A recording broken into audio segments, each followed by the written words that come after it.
අයිබෝන් අද දෙවනි දවසේදී අපි මුණ ගැහෙනවා. කලින් අපි කතා කරේ බහුවර්ණ ප්‍රශ්න පිළිබඳව මේ අදාළ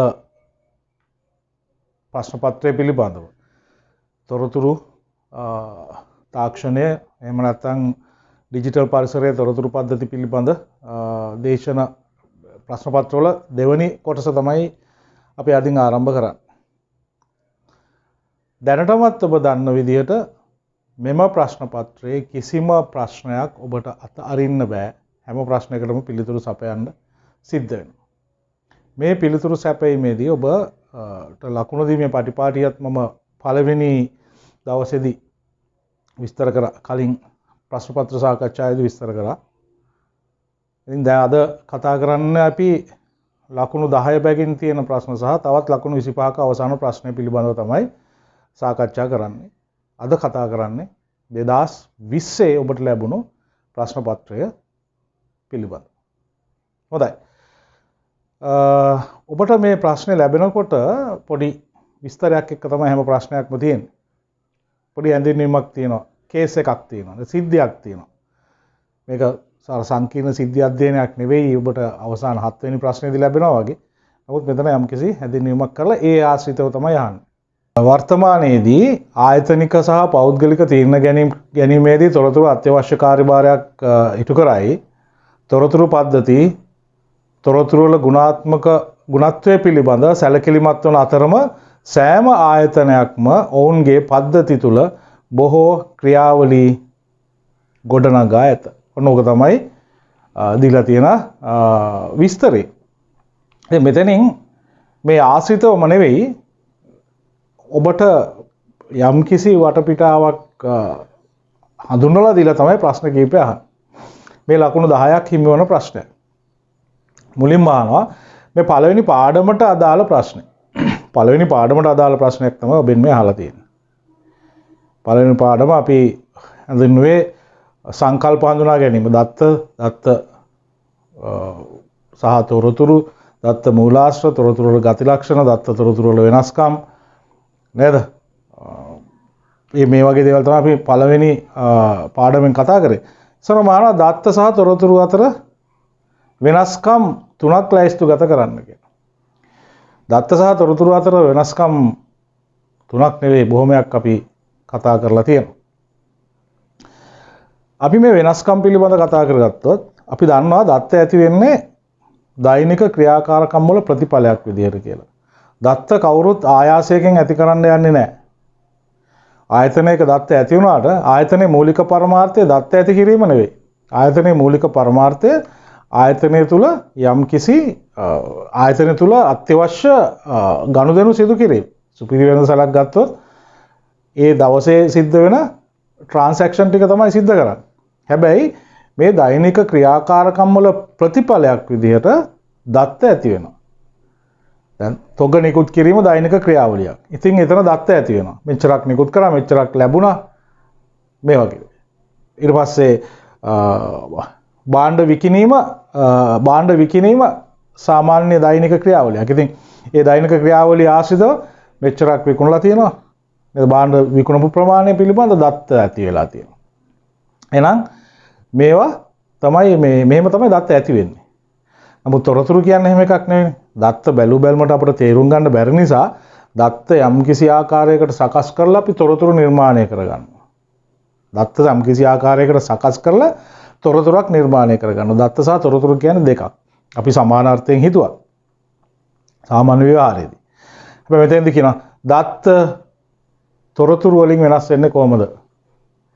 මෙතන කියන්නේ ඔබෙන් අහන්නේ ලැයිස්තු ගත කරන්න කිව්වොත් ඔබ ලිස්ට් එකක් තමයි හදන්නේ. විස්තර කරන්න යන්නේ නැහැ. ලැයිස්තු ගත කරන්න කිව්වොත් ඔබ ලැයිස්තුවක් හැදුවා. එච්චරයි. ලැබෙන්නේත් ලකුණු 3යි. එක කාරණයකට එක ලකුණු ගන්න තමයි ඔබට ලැබෙන්නේ. දැන් මෙතන මේ දෙකේ වෙනස අපි සඳහන් කරොත් දැන් මම මේ කියපු පොඩි විස්තරෙන් ඔබට ගන්න පුළුවන්. මම කිව්වා දත්ත ඉස්සෙල්ලා ඇති වෙන්නේ ඊට පස්සේ තොරතුරු ඇති වෙන්නේ කියලා. අන්න පළවෙනි වෙනස අපි කියනවා දත්ත ප්‍රාථමිකයි, තොරතුරු ද්විතීකයි. දත්ත ප්‍රාථමිකයි, තොරතුරු ද්විතීකයි. ඉස්සරම ඇති වෙන්නේ දත්ත පදනම් කරගෙන ඊළඟට ඇති වෙන තොරතුරු. ඒ සැකස්මෙන් පස්සේනේ තොරතුරු ඇති වෙන්නේ. දත්ත ප්‍රාථමිකයි තොරතුරු ද්විතීයිකයි කියලා කියනවා. ඊළඟට අපි කියනවා දත්ත වටහා ගැනීම අපහසුයි. දත්ත වටහා ගන්න අපහසු නිසානේ අපි තොරතුරු සකස් කරන්නේ දත්ත සකස් කරලා. දත්ත වටහා ගැනීම දුෂ්කරයි, තොරතුරු වටහා ගැනීම පහසුයි. ඔන්න දෙවෙනි කාරණාව. දත්ත වටහා ගැනීම අපහසුයි, තොරතුරු වටහා ගැනීම පහසුයි. ඊළඟට තව එකක් තමයි දත්ත નિરાයාසයෙන් ඇති වෙනවා. දත්ත ඇති කරන්නේ නැහනේ අපි. නමුත් තොරතුරු අපි ඇති කරනවානේ. දත්ත සකස් කරලා ඒ පිළිබඳ පිරිවැයක් දරලා මහන්සියක් දරලා තොරතුරු ඇති කරනවා. දත්ත નિરાයාසයෙන් ඇති වෙනවා. තොරතුරු ආයාසයකින් ජනිත කරන්න ඕනේ. තොරතුරු ආයාසයකින් ජනිත කරනවා. ඊළඟට අපි කියනවා දත්තවල දත්ත අපිට තීරණ ගැනීමට පාවිච්චි කරන්න බෑ. දත්ත තීරණ ගැනීම සඳහා භාවිතා කළ නොහැකි. දත්ත තීරණ ගන්න පාවිච්චි කරන්න බෑ. හැබැයි දත්ත වැදගත්. හැබැයි තීරණ ගන්න පාවිච්චි කරනවා නම් දත්ත වෙනස් කරලා අපිට වටහා ගන්න පුළුවන් ආකාරයට සකස් කරන්න. එතකොට තොරතුරු තීරණ ගැනීම සඳහා භාවිතා කරන්න පුළුවන්. දත්ත රඳා පවතිනවා දත්ත ජනිත වන මූලාශ්‍රය මත. දත්ත ජනිත වන මූලාශ්‍රය මතනේ දත්ත රඳා පවතින්නේ. මොන මූලාශ්‍රයෙන්ද දත්ත ඇති වෙන්නේ? හැබැයි තොරතුරු රඳා පවතිනවා දත්ත මත. නේ? දත්ත මත තොරතුරු රඳා පවතිනවා. මූලාශ්‍රය මත දත්ත රඳා පවතිනවා. දත්ත ඒ ජනිත වූ මූලාශ්‍රය මත රඳා පවතී. තොරතුරු දත්ත මත රඳා පවතී. තොරතුරු වල ඉහළ වටිනාකමක් තියෙනවා, දත්ත වල තියෙන අඩු වටිනාකම. මොකද අපිට තීරණ ගන්න පාවිච්චි කරන්න බෑ. මෙන්න මේ සඳහන් කරපු වෙනස්කම තව ඕන තරම් දේවල් තියෙනවා. ඔබ ඉගෙනගෙන ඇති. ඔබට උගන්වපු දේශකවරු තව උගන්වලා ඇති. ඉතින් මේකෙන් ලක්ෂණ 3ක් සඳහන් කරා. මේකෙන් වෙනස්කම් 3ක් සඳහන් කරාම උදටම ප්‍රමාණවත්. අහන්නේ 3යි. 3ට වැඩිය සඳහන් කරන කිසිම එකකට ඔබට ලකුණු හම්බ වෙන්නේ නැහැ. පළවෙනි ලකුණු 3 ලැබෙනවා. පළවෙනි කාරණා 3ට හතරවෙනි කාරණාවක් ලියුවා කියලා තව ලකුණක් ලැබෙන්නේ නැහැ. කාරණා 3ක් ලියන්න. ඉන් එහාට ඔබේ කාලය ඒ සඳහා මිඩංගු කරන්න යන්න එපා. සුපිරි වෙළඳසැලකට එහි ව්‍යාපාරික ක්‍රියාවලිය වැඩි දියුණු කිරීම සඳහා තොරතුරු තාක්ෂණය උපයෝගී කරගත හැකි ආකාර දෙකක් පැහැදිලි කරන්න. අහන්නේ දෙකයිනේ. ඉතින් ඔබ පැහැදිලි කරන්න කියනවා. පැහැදිලි කරන්න කියපුවාම ඔබේ පැහැදිලි කිරීම අත්‍යවශ්‍යයි. ඒ නිසා තමයි කාරණා දෙකට ලකුණු 4ක් තියෙන්නේ. ඔබ තාක්ෂණික උපක්‍රමයක් සඳහන් කරොත් ඔබට එක ලකුණක් ලැබෙනවා. තවත් ලකුණක් ලැබෙනවා. ඔබ ඒක විස්තර කරනවා. ඒ ආකාරයෙන් තමයි කාරණු දෙකට සඳහන් කිරීම සඳහා ලකුණු 2යි, විස්තර කිරීම සඳහා තවත් ලකුණු 2ක්. එක කාරණාවකට එක ලකුණ ගන්න. එහෙමයි ලකුණු 4 ලැබෙන්නේ. ඉතින් කාරණා දෙක සඳහන් කරපළියට ඔබට ඒ සඳහන් කළ පමණින් ඔබට ලකුණු 4 ලැබෙන්නේ නැහැ. ලකුණු 4 ගන්න ඔබ එතන යම් කිසි හැඳින්වීමක් මේ පිළිබඳ විස්තරයක් සිදු කළ යුතුයි. හොඳයි අපි බලමු කාරණා සුපිරි වෙළඳසැලකට එහි ව්‍යාපාරික ක්‍රියාවලිය වැඩි දියුණු කිරීම සඳහා තොරතුරු තාක්ෂණය උපයෝගී කර හැකි ආකාරය. නිකමට සුපිරි වෙළඳසැලක් ගැන හිතන්නකො. නේද? සුපිරි වෙළඳසැලක මොනවද ඔබ දකින්නේ? සුපිරි වෙළඳසැලක යනකොට ඔබ කැෂියර් කෙනෙක් දකිනවා. අය කැමියෙක්. අය කැමියා මොනවද පාවිච්චි කරන්නේ?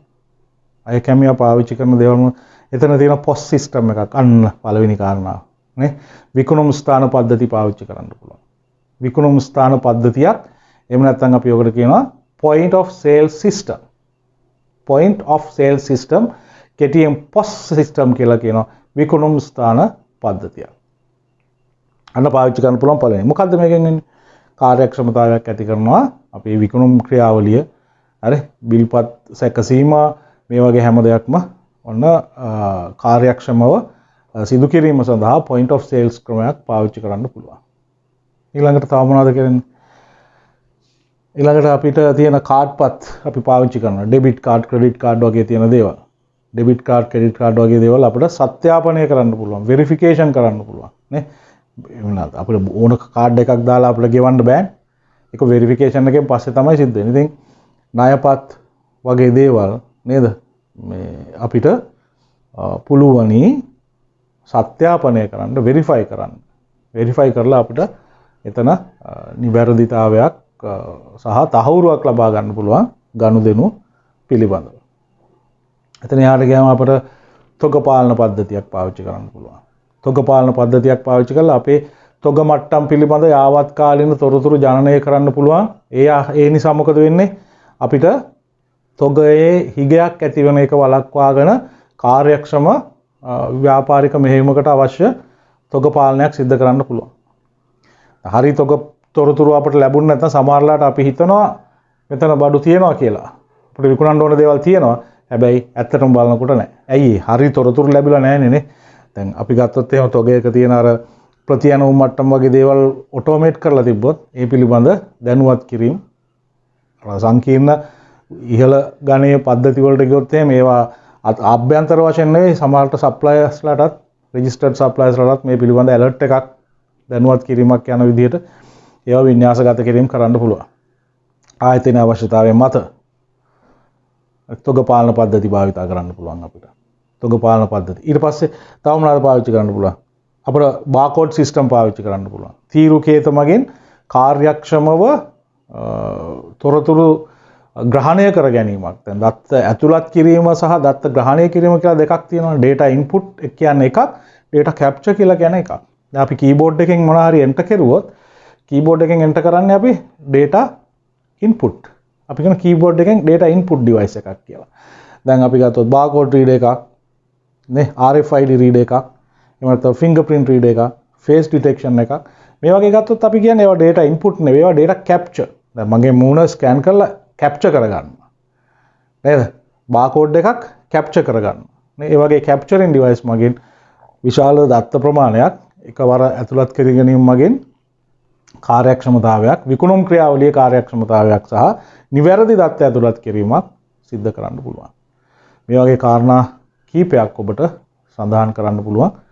ඊට පස්සේ තව පුළුවන් දැන් මේ අද පවතින තත්ත්වය ගත්තොත් අපිට මංගත එහෙම නැත්නම් ඔන්ලයින් ඕඩර් සිස්ටම්ස් පාවිච්චි කරනවා. මංගත ඇනවුම් බාර ගැනීම. ඇනවුම් බාර ගැනීම මාර්ගගත කරන. දැන් තියෙන සමාජීය තත්ත්වයක් එක්ක අපි කියනවානේ නේ. මේ 2021 අගෝස්තු මාසේ මම කතා කරන්නේ. මේ අද තියෙන තත්ත්වය අනුව මම කියනවා අපි කියනවා මේ සමාජ දුරස්ථභාවය මිනිස්සු ගැවසෙන එක ඒ දේවල් අඩු කරන්න ඕනේ. ඉතින් ඒ වගේ දේවල් වලට හොඳ සොලියුෂන් එකක් නේ කාලීනව බැලුවත් මංගත ක්‍රමනේ ඔන්ලයින් এডুকেෂන් තියෙන ඔන්ලයින් ඕඩර් සිස්ටම්ස් හැමදේම ඔන්ලයින් වෙලා තියෙන ඕඩර් සිස්ටම්ස් වගේ ඇනවුම් ක්‍රම මංගත ඇනවුම් ක්‍රම වගේ භාවිතා කරලා කාර්යක්ෂම සේවයක් සපයන්න පුළුවන්. ඉතින් මෙන්න මේ කාරණා වලින් ඔබ දෙකක් සඳහන් කරලා දෙකක් විස්තර කරන්න. පිටු ගානක් නෙවෙයි සරල විස්තරයක් ප්‍රමාණවත් වෙනවා.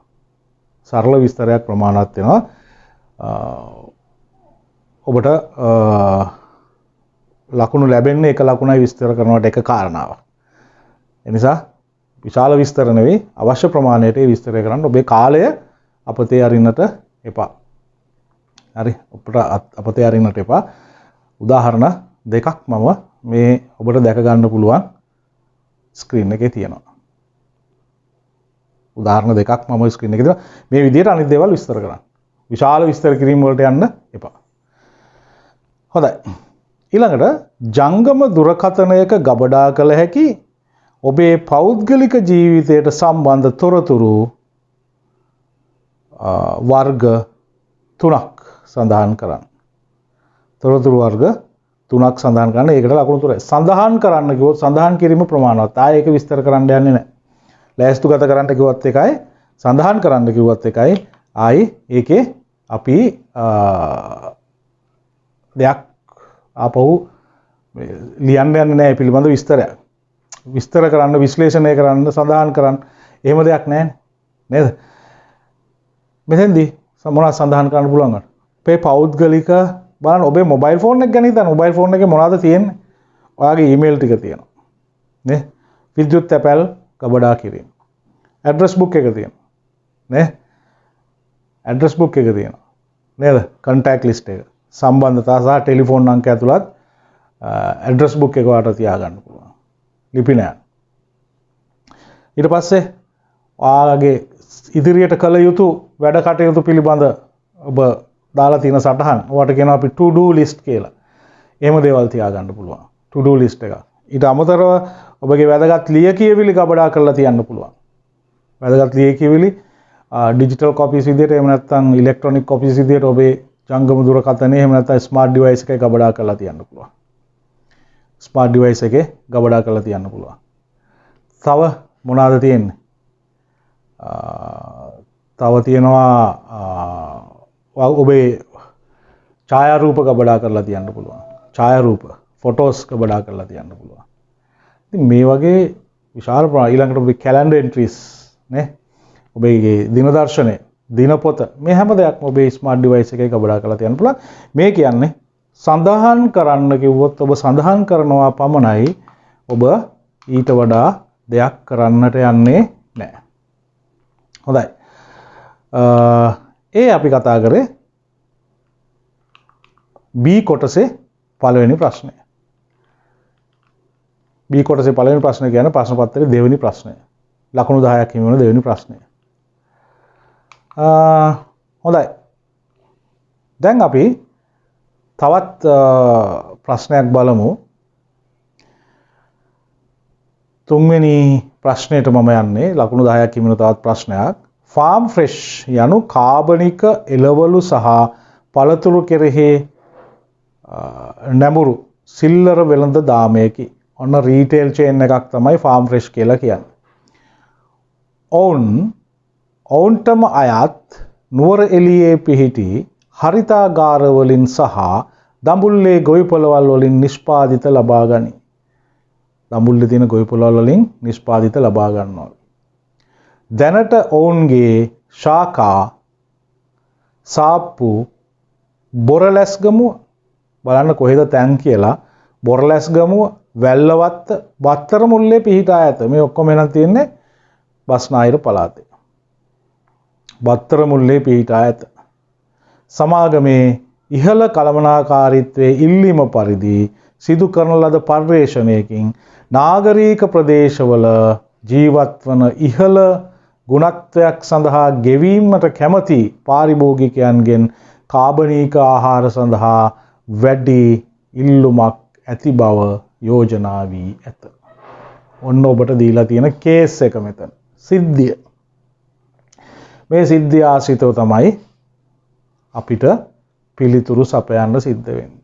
පිළිතුරු සපයන්නට සිද්ධ වෙන්නේ. හොඳයි සිද්ධිය කියවුවා අපි දීලා තියෙන ප්‍රශ්න දිහා අපි බලමු. ආයතනයට ගොවිපළවල් හරිතාගාර සහ ශාඛා සාප්පු එකිනෙක සම්බන්ධ කිරීමට Wi-Fi සම්බන්ධතාවයක් ප්‍රමාණවත් බව ෆාම් ෆ්‍රෙෂ් ආයතනයේ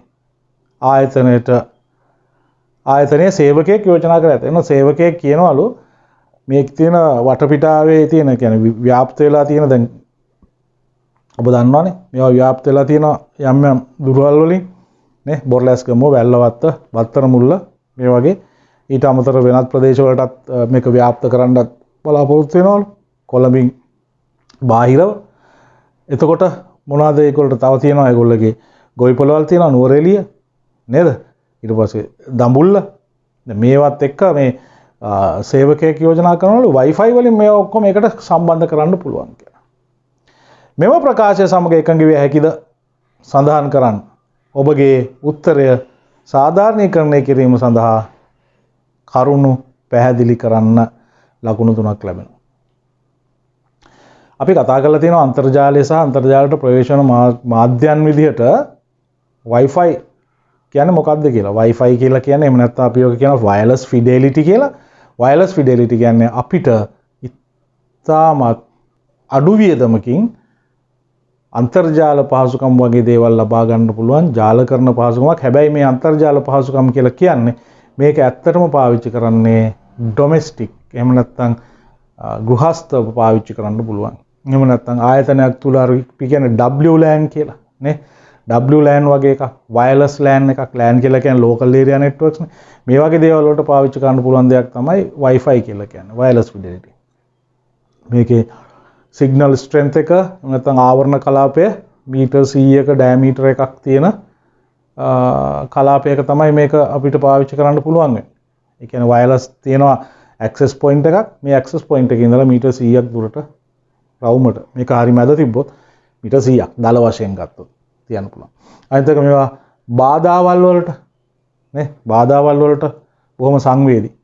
ඊළඟට මෙටල් වගේ දේවල් වලින් මේකට සිද්ධ වෙන හානිය මේ යන සංඥාවලට සිද්ධ වෙන බාධාවන් ඊටම වැඩි. දැන් කොන්ක්‍රීට් වගේ තිබ්බහම මේ වගේ යකඩ තියෙනවා මේවත් එක්ක මේ මැග්නටික් ෆීල්ඩ් එකකට මේකේ තියෙන සෙන්සිටිවිටි එක වැඩි. Wi-Fi සිග්නල් එක. සමහර තැන්වල මේ කොන්ක්‍රීට් බිල්ඩින් වල එහෙම මේ ළඟ තිබ්බත් සමහර වෙලාවට එහා කාමරයට මෙහා කාමරයට Wi-Fi සිග්නල් වැඩ කරන්න නැති හේතුව ඒක තමයි. සමහර දේවල් ට්‍රාන්ස්පේරන්ට් කරගෙන යන එකේ ගැටලුවක් තියෙනවා. විනිවිද යෑමේ ගැටලුවක් රේඩියෝ තරංගයකට නේ. ඒ වගේ දේවල් තියෙනවා. ඒ නිසා මෙන්න මේ හේතු හින්දා අපිට මේක පාවිච්චි එකක් තමයි මේවා බාධාවන්ට ඉතාමත් සංවේදී නිසා මේවා පාවිච්චි කරන්න බෑ. දුරස්තව සංවේදනය කරන්න තියෙන ගැටලු සාගත තත්ත්වය නිසා මේ සංඥා නැත්නම් Wi-Fi සිග්නල් නැත්නම් Wi-Fi සම්බන්ධතාවයන් වයර්ලස් ෆිඩෙලිටි සම්බන්ධතාවයන් අපිට පාවිච්චි කරන්න බෑ. ඊළඟ ප්‍රශ්නෙන් අහනවා වෙබ් අඩවියක් මගින් ඇණවුම් ලබාගෙන ඍජුවම භාණ්ඩ නිවසටම සැපයීම මගින් ඩිලිවරි කරන්න ඔන්ලයින් ඕඩර් එකක් කරන් ඩිලිවර් කරන්න. අර සුපර් මාකට් එක ගැන ඉස්සෙල්ලා ප්‍රශ්නෙත් මම කිව්වේ ඔන්ලයින් ඩිලිවර් මේ ඕඩර්ස් ගන්න පුළුවන් කියලා. නේ වෙබ් අඩවියක් මගින් ඇණවුම් ලබාගෙන ඍජුවම භාණ්ඩ නිවසට සැපයීම මගින් සමාගමට ප්‍රතිලාභ ලබාගත හැකි බවට සමාගමේ අධ්‍යක්ෂකවරයෙක් අදහස් දක්වා ඇත. ඔන්න ඉනිෂියල් අයිඩියා එකක් එනවා ඩිරෙක්ටර් කෙනෙක්ගෙන් මේකේ පුළුවන් කියලා ඔන්ලයින් ඕඩර් සිස්ටම් එකක් එහෙම නැත්නම් වෙබ් අඩවියක් කරහා වෙබ්සයිට් එකකින් ඕඩර්ස් අරගෙන ගෙදරට මේක ඩිලිවර් කරනවා නම් පුළුවන් කියලා. මේ බය අද කාලෙත් එක්ක බලන්න මෙහෙම ප්‍රතිලාභයක් ලබා ගන්න පුළුවන්. ඔබට මෙම ප්‍රකාශය හා එකඟ විය හැකිදයි සඳහන් කරන්න. ආට මේක එකඟ වෙනවද නැද්ද කියලා සඳහන් කරන්න.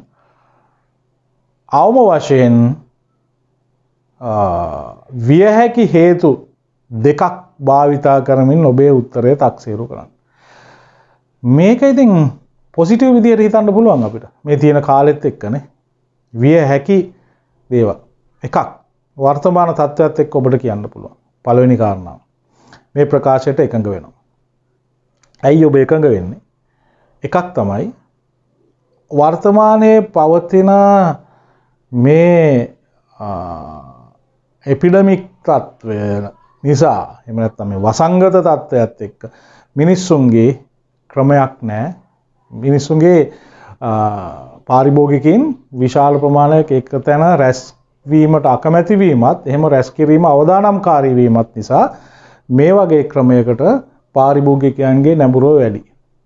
පාරිභෝගිකයන් නිතරම උත්සාහ දරනවා මිනිස්සු ගැවසෙන්නේ නැති තැන් වලින් බඩු බාහිරදී ලබා ගන්න. එහෙම නැත්නම් තමුන්ගේ නිවසටම ගෙන්න ගන්න.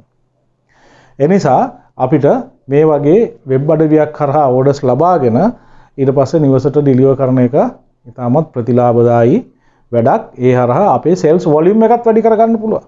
ඉස්සර ඇවිල්ලා ගන්නකොට දැන් අපි හිතමුකෝ අපිට හොඳ එළවලු ගන්න පුළුවන් තැනක් තියෙනවා. හැබැයි හොඳම එළවලු මෙතන තිබ්බත් මෙතන අපිට සෑහෙන ට්‍රැවල් කරන්න බැරි දුරකින් තියෙන. එහෙම වුණොත් ඒවා ගෙනල්ලා දෙන්න. ඊළඟ අපිට ඔන්ලයින් ඕඩර් කරලා ගන්න පුළුවන් නම් අපි හොඳම තැනින් ඒක ඕඩර් කරනවා. නේද? එකක්. ඔන්න අපිට පුළුවන් පළවෙනි කාරණේ සමාජ දුරස්ථභාවය ආරක්ෂා කරගනිමින් ගනුදෙනු කිරීමේ හැකියාවක් මේ සඳහා උදාවන නිසා පාරිභෝගිකයන්ගේ වැඩි නඹුරුවක් ඇති වෙනවා. ඒ වැඩි නඹුරුවක් ඇතිවීම නිසා මොකද වෙන්නේ? අපිට අපේ සේල්ස් වොලියුම් එකත් වැඩි කරගන්න පුළුවන්. අපිට කියලා කිව්වේ මේ සුපර් මාකට් එකට එයාලගේ මේ කියන මේ සිල්ලර වෙළඳසැල් දාලයට මේ අයගේ වැඩි කරගන්න පුළුවන් සේල්ස් වොලියුම් එකත් වැඩි කරගන්න පුළුවන්. ඒ වැඩි පාරිභෝගිකයන් පිරිසක් ඒකට නැඹුරු කර ගැනීම තුලින්. එකක්. ඊළඟ කාරණාව අපිට කියන්න පුළුවන්. දැන් අර ගුණාත්මක භාවයක් තියෙන එළවලු පළතුරු සඳහා ගෙවීමට සූදානම් පාරිභෝගිකයන් හැමතැනම ඉන්නවයි කියලා මේ කේස් එකේ කියලා තියෙනවා. එහෙමනම් ඒ අයට අපිට ඩිලිවර් කරන්න පුළුවන් බාණ්ඩ. දැන් අපි හිතමුකෝ එහෙම කරන්න කියලා අපි එක තැනක එක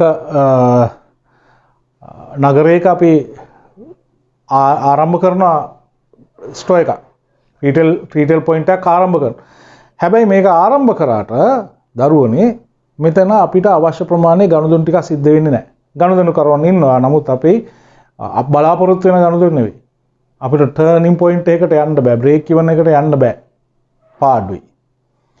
එහෙමනම් ඒ වගේ අවස්ථාවකදී අපිට පුළුවන් එහෙම බර්ඩන් එකක් ගන්න නැතුව අපිට පුළුවන් ළඟම තියෙන ස්ටෝර් එකකින් මේ තියෙන දේවල් ඩිලිවර් කරන්න. මේ තියෙන දේවල් ඩිලිවර් කරන්න. දැන් උදාහරණයක් විදිහට ගන්නකො කොළඹ දිස්ත්‍රික්කය. එළවලු පළතුරු යවන්න වගේ කොළඹ දිස්ත්‍රික්කයේ ඔය කොළඹ 1 ඉඳලා කොළඹ 15ට එනකම් විශාල වපසරියක් තියෙනවා. නේ? කොළඹ නගරය ගත්තොත් අපි කොළඹ දිස්ත්‍රික්කය කියලා ගත්තොත් ඊටත් වඩා. දැන් අපි හිතන්නකෝ ඔහම එළවලු පළතුරු ස්ටෝර්ස් දාගෙන යන්න ගියොත් මේගොල්ලන්ට තියෙන අර ඉනිෂියල් කොස්ට් එකත් වැඩිලා එහෙම දේවල් එනවා. ඉතින් මොකද කරන්නේ? අඩුම ස්ථාන ටිකක් දිවයිනම ආවරණය වෙන්න පිහිටවනවා. ඊට පස්සේ ළඟම තියෙන ස්ටෝරුවෙන් එහෙම නැත්නම් ළඟම තියෙන තමුන්ගේ සාප්පුවකින් මේ තියෙන අවශ්‍ය කරන ඇනවුමට අවශ්‍ය භාණ්ඩ බෙදා හැරීමක් කරන්න පුළුවන්. ඒ හරහා අපිට පිරිවැය අඩු කරගන්න පුළුවන්. ඒ වගේම අපේ විකුණුම්ධාරිතාවය වැඩි කරගන්නත් පුළුවන්. හරි. මෙන්න මේ වගේ කාරණා දෙකක් ඔබ සඳහන් කරන්න ඕනේ මේ කියන පිළිතුර සාධාරණීකරණය කිරීම සඳහා. කළමනාකරන තොරතුරු පද්ධති වර්ග 3ක් ලැයිස්තුගත කරන්න. එතන මේ උඩ තියෙන ප්‍රශ්නෙත් නෙවෙයි ඒකට කේස් එකටත් අදාළ නැතුව අහනවා කළමනාකරන තොරතුරු පද්ධති වර්ග 3ක් ලැයිස්තුගත කරන්න කියලා. ඉතින් කළමනාකරන තොරතුරු පද්ධති කියපුවම ගොඩාක් තොරතුරු පද්ධති තියෙනවා. මේ යටතේ ඔබට ලැයිස්තුගත කරන්න පුළුවන් බොහොමයක් දේවල් තියෙනවා. නේ කළමනාකරන අලෙවි කළමනාකරන තොරතුරු පද්ධති, මානව සම්පත් කළමනාකරන පද්ධති, දැනුම් කළමනාකරන පද්ධති, knowledge management system කියලා අපි කතා කරන්නේ. ඊට පස්සේ තවත් ඒ ස්තරවල පාවිච්චි කරනවා මොනවාද? ව්‍යාපාර බුද්ධි පද්ධති පාවිච්චි කරනවා. ඊට පස්සේ මොනවාද? බජට් සිස්ටම් අයවැය කරන පද්ධති, බජට් සිස්ටම් පාවිච්චි කරනවා. ඊට පස්සේ එක්ස්පර්ට් සිස්ටම් පාවිච්චි කරනවා. නිපුණ පද්ධති භාවිතා කරනවා නේ. මේ වගේ පද්ධති විශාල ප්‍රමාණයක් භාවිතා කරනවා. මේන් ඔබට පද්ධති 3ක් තමයි සඳහන් කළ යුතුව තිබුණේ. මේ අපි කතා කරේ දෙවැනි ප්‍රශ්නය, තුන්වෙනි ප්‍රශ්නය පිළිබඳව B කොටසේ. තව ප්‍රශ්නයකට අපි යමු. හතරවෙනි ප්‍රශ්නේ දිහා බැලුවොත් හතරවෙනි ප්‍රශ්නෙන් කියන්නේ ශ්‍රී ලංකාව තුළ අලෙවි සැල් 100කට වඩා ඇති ජනප්‍රිය සුපිරි වෙළඳ සැල් දාමයක් තරඟකාරී වාසි ලබා ගැනීම සඳහා තොරතුරු තාක්ෂණය සඳහා අධිකව ආයෝජනය කිරීමට සැලසුම් කරයි. වැඩි ආයෝජනයක් කරන්න බලාපොරොත්තු වෙනවලු වැඩිපුර ආයෝජනයක් කරන තොරතුරු තාක්ෂණය සඳහා මේ කියන සුපර් මාකට් චේන් එක. ඔවුන් විසින් දෙන ලද ඕනෑම දිනයකදී පාරිභෝගිකයන් ලක්ෂ 3කට වඩා වැඩි සංඛ්‍යාවකට සේවය සැපිය යුතු බවට සමාගම ඇස්තමේන්තු කර ඇත. ඒගොල්ලෝගේ ධාරිතාවය තමයි පාරිභෝගිකයන් ලක්ෂ 3කට ඕනෑම අවස්ථාවකදී සේවය සැපීමේ හැකියාවක් පැවතිය යුතුයි කියන එක තමයි ඒගොල්ලෝගේ ඇස්තමේන්තු වලින් පුරෝකථන වලින් හොයාගෙන තියෙන්නේ. විශ්ලේෂණ වලින් හොයාගෙන තියෙන්නේ. සමාගම සිය නිරන්තර පාරිභෝගිකයන් නැත්නම් ලෝයල් කස්ටමර්ස්ලා නැත්නම් අපි කියනවා හිත ඇති පාර්ශවයන් නේ නිරන්තර එනවා කියලා කියන ලෝයල් කස්ටමර්ස්ලාට ලෝයල් පාරිභෝගිකයන්ට වට්ටම් දීමනා ලබා දීම සඳහා ලෝයල්ටි කාඩ්පත් නිකුත් කර ඇත. ලෝයල්ටි කාඩ් ස්කීම් එකකුත් තියෙනවා. ඒ සාමාන්‍ය සුපර් මාකට් එක විස්තරයක් තමයි කියලා තියෙන්නේ. පළවෙනියෙන් අහනවා ව්‍යාපාර විශ්ලේෂණය යන්න අදහස් කරන්නේ කොමක්ද පැහැදිලි කරන්න. මොකද්ද ව්‍යාපාර විශ්ලේෂණය කරන්නේ කියලා කියන්නේ? මේ ව්‍යාපාර විශ්ලේෂණය කියලා කියන්නේ එක පැත්තකින් අපි කියනවා මේක මේ බිස්නස් ඉන්ටෙලිජන්ස් වලට අයිති දෙයක්. BI tool එකක්. BI tools වලම තියෙන එකක්. ව්‍යාපාර විශ්ලේෂණයට යනෝ ව්‍යාපාර බුද්ධියට අදාළ දෙයක්. BI එකක්. BI tool එකක් කියලා කියනවා. මොකද්ද මෙතෙන්දි වෙන්නේ? මෙතෙන්දි වෙන්නේ අපි මේ කොයි ආකාරයකටද මේ අපි තෝරාගෙන තියෙන දත්ත තොරතුරු අපි ව්‍යාපාරික කටයුතු සඳහා භාවිතා කරන්නේ කියන දේ අපි ව්‍යාපාර විශ්ලේෂණයෙන් අඳුරා ගන්න උත්සාහ කරනවා. දැන් දත්ත කැනීම වගේ දෙයකින් අපි ලබා ගන්න තොරතුරු දත්ත කැනීමකින් ලබා ගන්නවනේ තොරතුරු අතර දින සම්බන්ධතා මේ වගේ දේවල් අපි ලබා ගන්න. ඊට පස්සේ මොකද වෙන්නේ? ව්‍යාපාර විශ්ලේෂණය අවශ්‍යයි. මේ දේවල් කොහොමද පාවිච්චි කරන්න කියලා බලන්න. දැන් දත්ත කැනීමක් කරන්න විශාල දත්ත අවශ්‍ය වෙනවා. දත්ත කැනීමක් කිරීමේදී විශාල දත්ත අවශ්‍යයි. බිග් ඩේටා තමයි ඕන වෙන්නේ. එතකොට බිග් ඩේටා විශ්ලේෂණය සඳහා අපි විවිධ දේවල් පාවිච්චි කරලා අපි මොන හරි දෙයක් තෝරගෙන තියෙනවා. සම්බන්ධතාවයන් රාශියක් හඳුනගෙන තියෙනවා.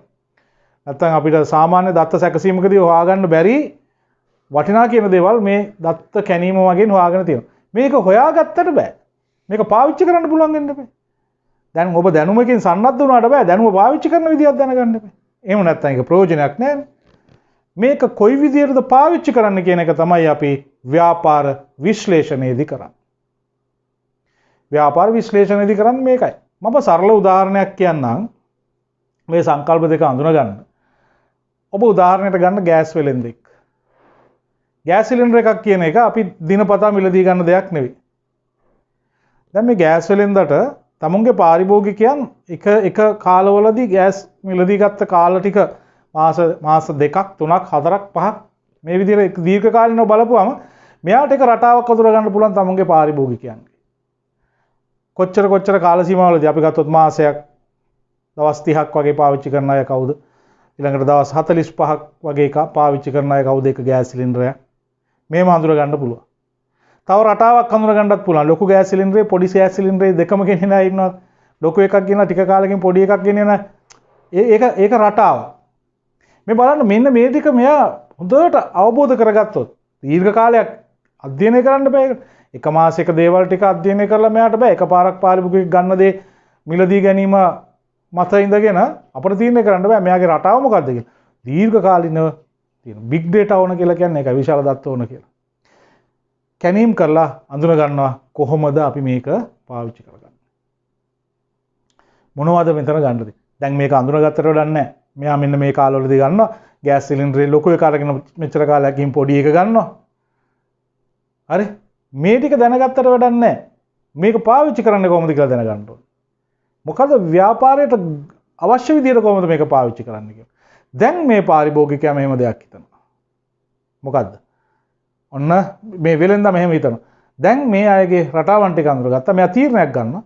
මේ අයට පොඩි value added service එකක් දෙන්න. මොකද්ද? එක්ක SMS එකක් යවනවා. ගෑස් එක මිලදී ගන්න කාලේ රිමයින්ඩ් කරලා. ඒක සමහරලාට ගෘහණියකට ඉතාම වැදගත් වෙනවා. සමහරලාට ඒකේ කාර්ය බහුලතාවය නිසා ඒ ගැන අවධානයක් නැතුව වැඩ කරගෙන යනවා වෙන්න පුළුවන්. බොහෝ වෙලාවල් වලදී අර ගෑස් එක ඉවර වුණාට පස්සේ ගෑස් ඉවරයි කියලා දැනගන්න වෙලාවලුත් එමටයි. එහෙම නැත්නම් ඉවරෙන්න ඔන්න මෙන්න තියදී දැනගන්න වෙලාවත් එමටයි. නේද? බාගෙට යොම් පියුම් කරාට පස්සේ ගෑස් සිලින්ඩරේ ඉවර වෙන වෙලාවලුත් තියෙනවා. ඒ වෙලාවට ලොකු අමාරුවක වැටෙනවා. ඉතින් මේ වෙලෙන්දාට පුළුවන් නම් මේක රිමයින්ඩ් කරන්න. වැලියු ඇඩිෂන් එකක් නේ. වැලියු ඇඩඩ් සර්විස් එකක්. ඉතින් එහෙමනම් එක පැත්තකින් ඔන්න ලොයල්ටි එකක් එනවා නේ අර ගෑස් සිලින්ඩර්. වෙන කට්ටිය දෙන්නේ නැති සර්විස් එකක් මෙයා දෙනවා. එහෙම අඳුරගෙන ගෑස් සිලින්ඩර් ගෙදරට ඩිලිවර් කරන්න පුළුවන්. තවත් ලොයල්. මෙන්න බලන්න අර තෝරාගත්ත තොරතුරු ටික අපි ඵලදායී විදිහට තෝරගන්න විසඳ ගන්න විදිහ.